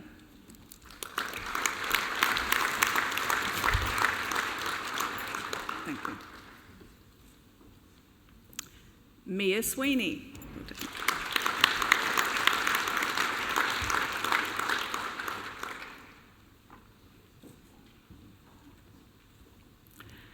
Graduating with a Bachelor of Education Secondary, Jordan Adams.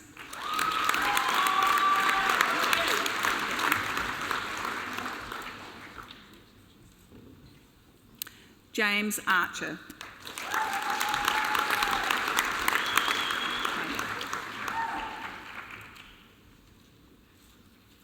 Nathaniel Arnold.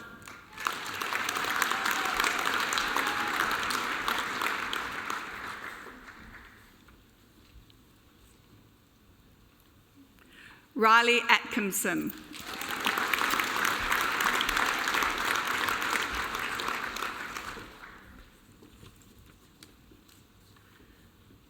Zara Baldwin.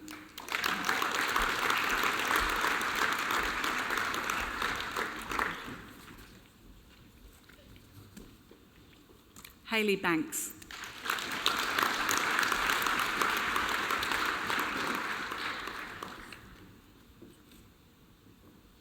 Thomas Barble.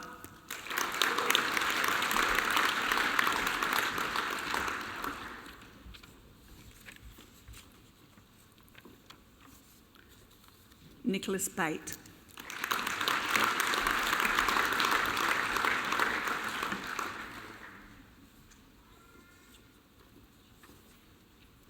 Courtney Buxton.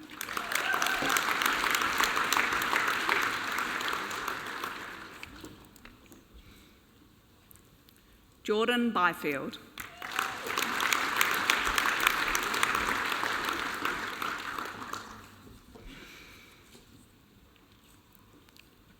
Shannon Cleary.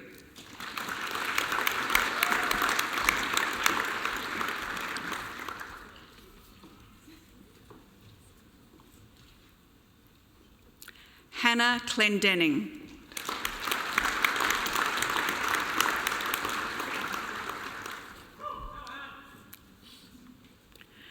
Madeline Cook Greenwood.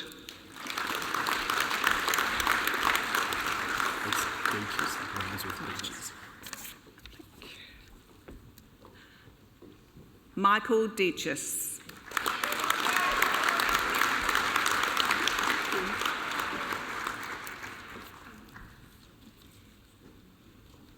Clarisse Di Claudio.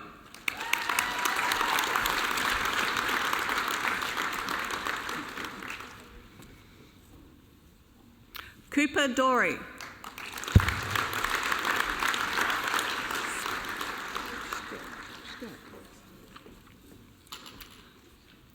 Marcus Favilla Skirk.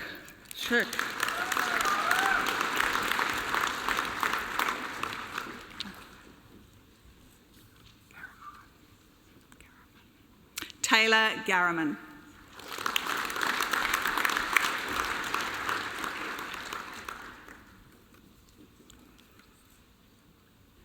Gabrielle Gee.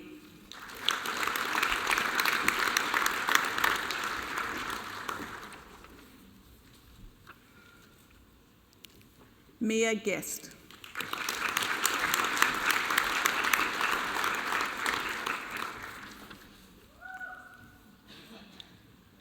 Jack Hands.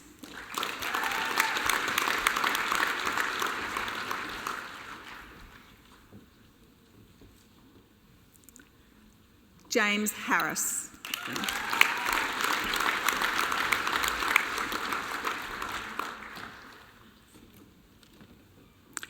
Shana Harris.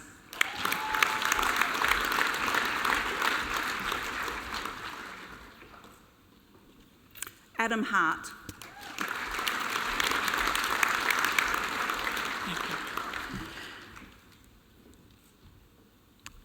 Zane Hick.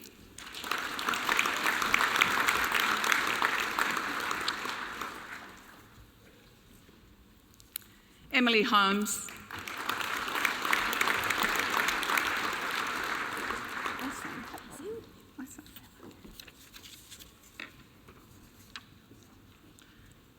Isam Leong.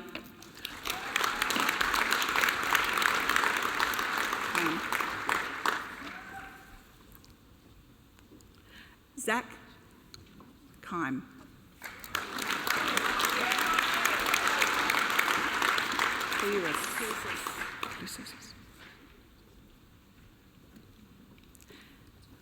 Sabrina Cleusis.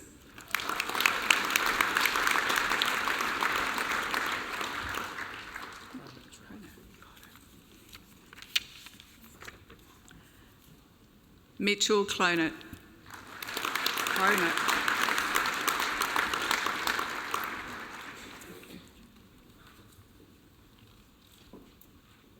Abby Labour.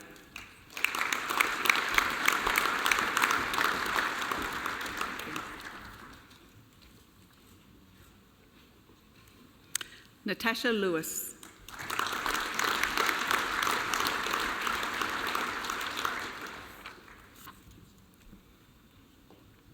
Christina Majetic.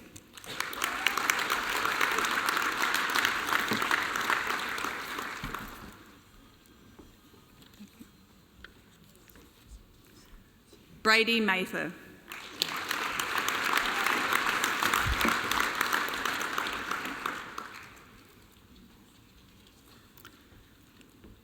Madison Maybury.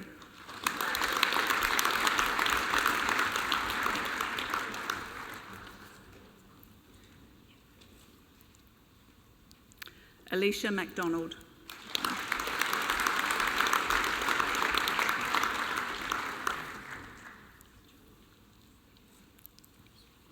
Kate McIntosh.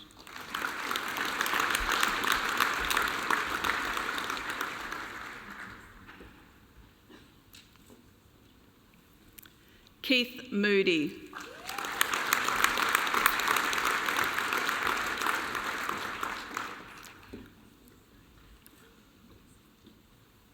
Jack Morgan.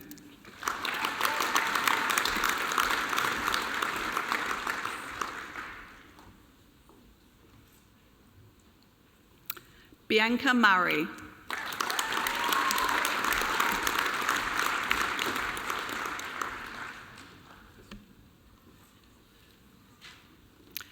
Stacey Mylan.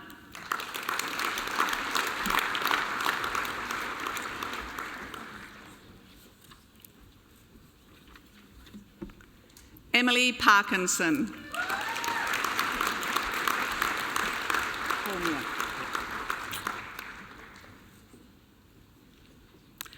Matthew Palmier.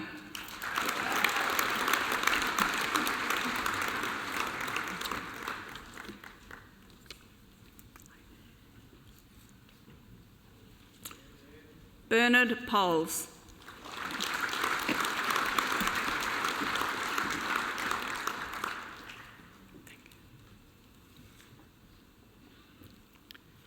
Hannah Post.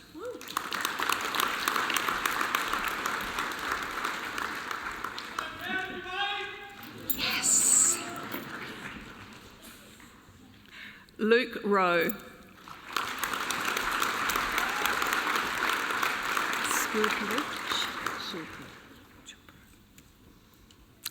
Maya Shilperu.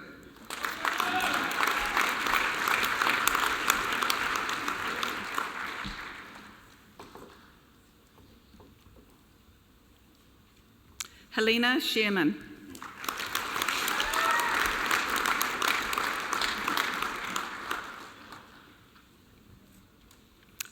Joshua Shalley.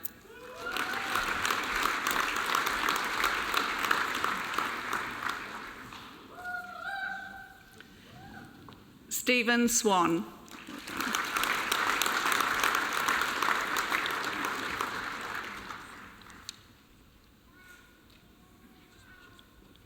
Connor Thorpe.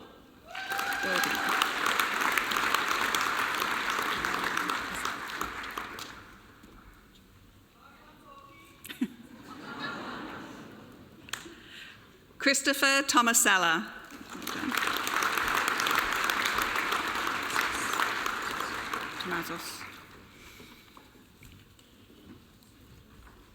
Thomas Tomazos.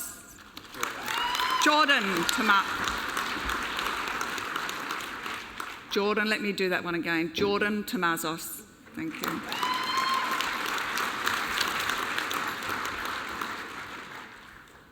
Terry Volmer.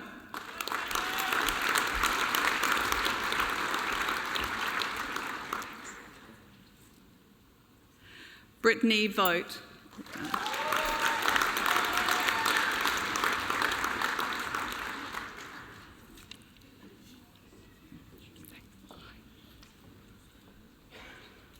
Murray Wilson. Well done.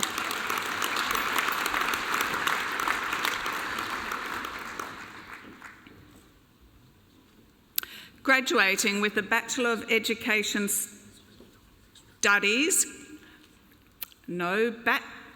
Graduating with a Bachelor of Education Secondary, Rowdy Catalogna.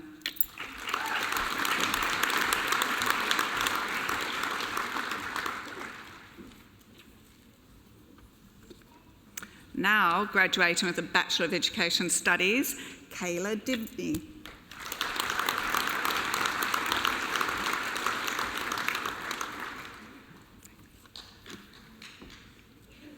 And Christopher Giffen.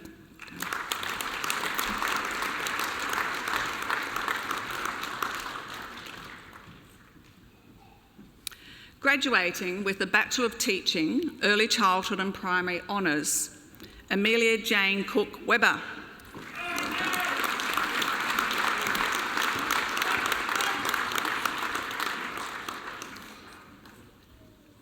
Tegan Crowley.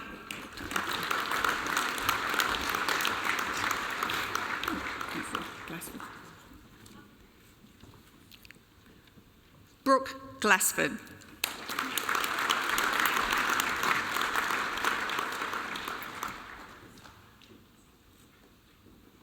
And Kate Gordon.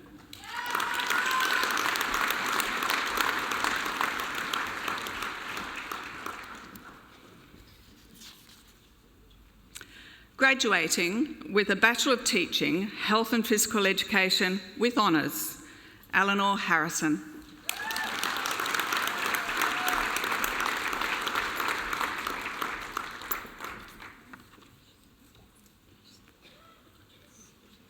Samuel Hill.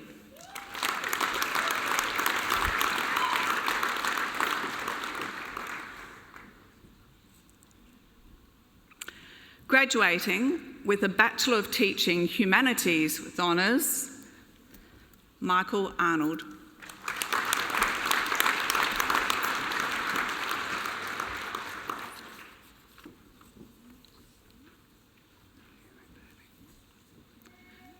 Charlie Ray Bailey.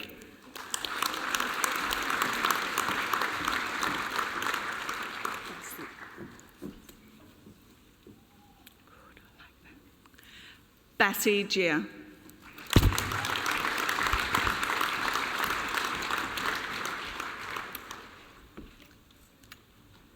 Graduating with a Bachelor of Teaching, Mathematics with Honours, Luke Tracy.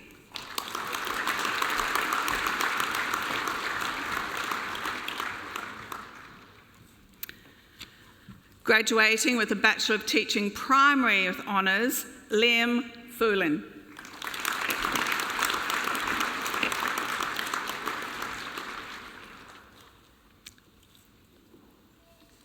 Ebony Foreman.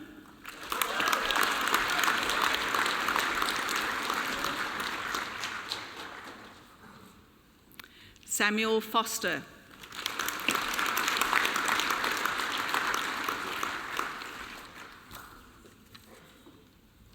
Joshua Gilmore.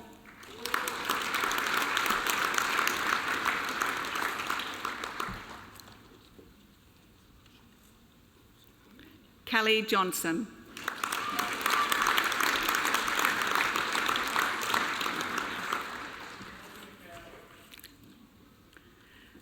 Brianna Nelson.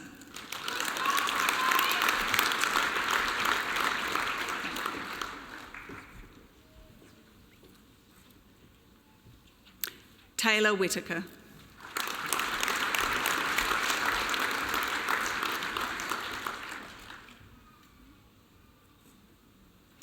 Graduating with a Bachelor of Teaching, Science with Honours, Michael Conry.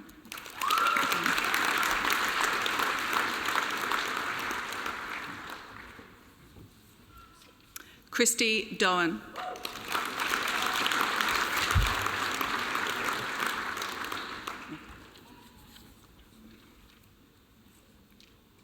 Nathaniel King.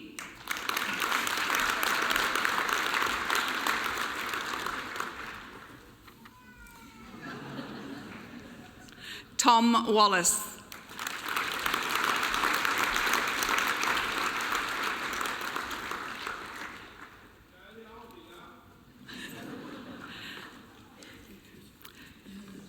Graduating with a Bachelor of Teaching Technology with First Class Honours, Tina Graham.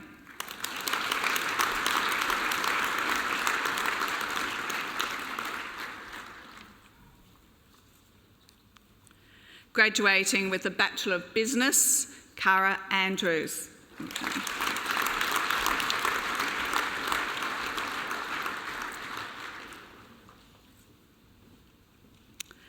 And graduating with a Diploma in Education Studies, Geraldine Vella.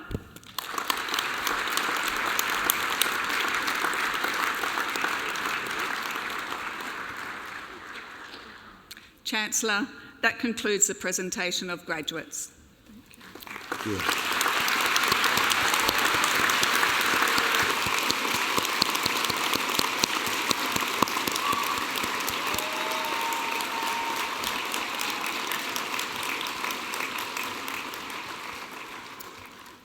Thank you, Professor Ledger. I'd now invite Ryan Hansen, who is graduating today with a Bachelor of Education Primary, to speak on behalf of the graduates. Thanks, Ryan.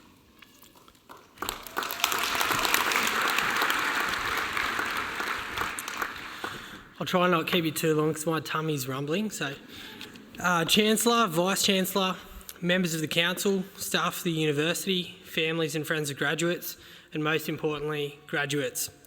Thank you all for being here to celebrate our dedication, hard work and perseverance over the last few years. Before I begin, I'd like to recognise that we're gathering here today on traditional lands belonging to the Pambalong clan of the Awabakal Nation. I'd like to acknowledge that despite the hardships you've endured, this was and always will be your land. I'd also like to pay my respects to the elders of the past and present and those yet to be, and extend that respect to all other Aboriginal and Torres Strait Islander people here with us. It's an honour to stand here today as the graduate speaker, even though I'm not entirely sure what the right things are to say. But hey, that's pretty much the art of teaching, right? Dribbling on, but with enough confidence that it seems like you know what you're doing. My university journey began 8 long years ago, except then I was fresh out of school and adamant I was going to be a civil engineer. That didn't happen. But after a significant amount of beating around the bush, quite literally, and with 2 stressed out parents encouraging me to at least get some kind of tertiary qualification under my belt, I found myself enrolled in the undergrad primary teaching degree, unsure whether kids would drive me crazy, but willing to see how it went anyway. 9 weeks in, after my first visit to a primary classroom, I knew I'd found my place, probably because I could be silly, and that was perfectly okay. As I look around the room today at all our proud graduates, I see many familiar faces, as well as plenty that I don't know from a bar of soap. But there's one thing that paradoxically unites us all. We are all different. We look different, we wear different clothes, aside from these fancy gown things and these pointy hats. We have different personalities, we come from different backgrounds, we have different interests, passions and values. Just like our future students, no 2 of us are the same. To me, that's a wonderful thing, because that will hopefully mean that amongst us are hundreds of different, unique teachers, and that's what our profession needs. There are some things that all of us do have in common though. We're battlers. We've fought our way through a world turned upside down by a global pandemic. Some of us have taught remotely and over Zoom. In the classroom, we've taught with masks on. Trying to teach kids how to say different sounds with my mouth completely covered is something I'll never forget. Don't you listen, I said "per," not "duh." Many of us have had to make do with paired placements due to limited classroom positions. We've struggled our way through weeks and weeks and weeks of much despised lesson plans, lesson reflections, and daily reflections. Thank God we don't have to do these again. We've even conquered the NTPA. But perhaps hardest of all, for those primary and early childhood primary students, We've endured months of listening to Dave Palmer's pre-recorded lectures at triple speed, and even then they still sounded slow. We all deserve a medal for getting through these. We love you, Dave. We'll always remember your wacky science demonstrations. Anyway, the point is that we've developed some damn fine skills in resilience and adaptability, which will fare us well in a demanding teaching landscape that will continue to evolve. As I've said countless times to my students this term, it's going to be a bit of an upside down today, so we'll need to be loosey-goosey and go with the flow. This actually happened so many times this term that the first thing some students would ask me in the morning was, "Mr. Hanson, is today going to be an upside down day?" And I would say, "Yes, it is." I'd like to leave you with a recent personal anecdote. Since finishing internship in term 3, I've had a block of work at the same school on a year 3 class. And last Thursday was my last day. In these final days, I received a number of sincere messages from parents that I'd never met before, saying how sad their children were that I was leaving and thanking me for the difference I'd made to their children's lives. There was a booming ovation at assembly, and on the playground swarms of kids came and tackled me. I was quite overwhelmed and completely surprised. To be honest, I was expecting the next teacher to replace me and for things to just carry on as normal as if nothing had changed. I wasn't aware that I'd made an impact. It's so easy to get caught up in all the daily stuff that you don't necessarily realise that you're actually doing a good job. So graduates, remember this. In whatever capacity you're involved with in schools, be it casual, temporary or permanent work, you can make a big difference to students' lives. And it only takes a small difference to a single student for it to all be worthwhile. Be yourself, be silly, and most importantly, have some fun. Thank you.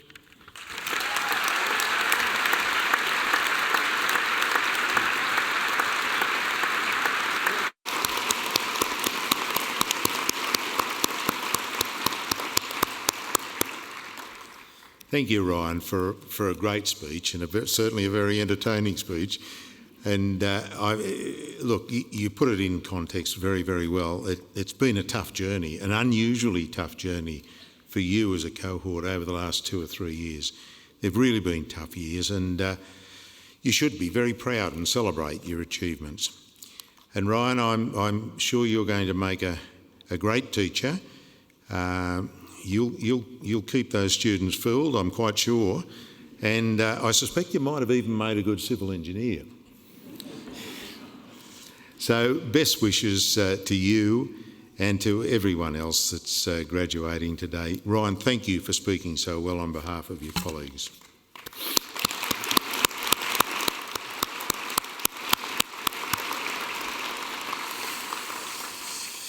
I hope everyone's enjoyed today's ceremony, and I thank you for joining the university community in the celebration of the awarding of degrees.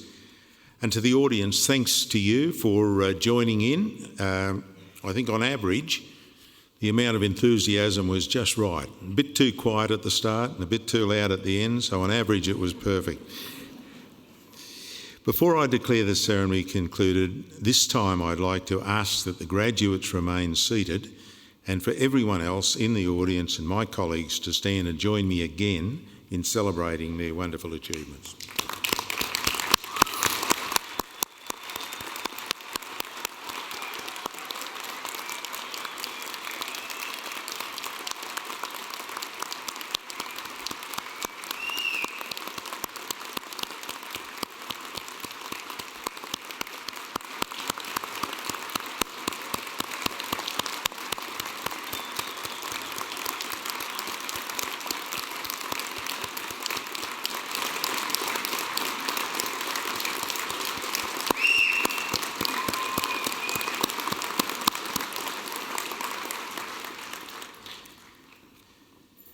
Thank you very much indeed.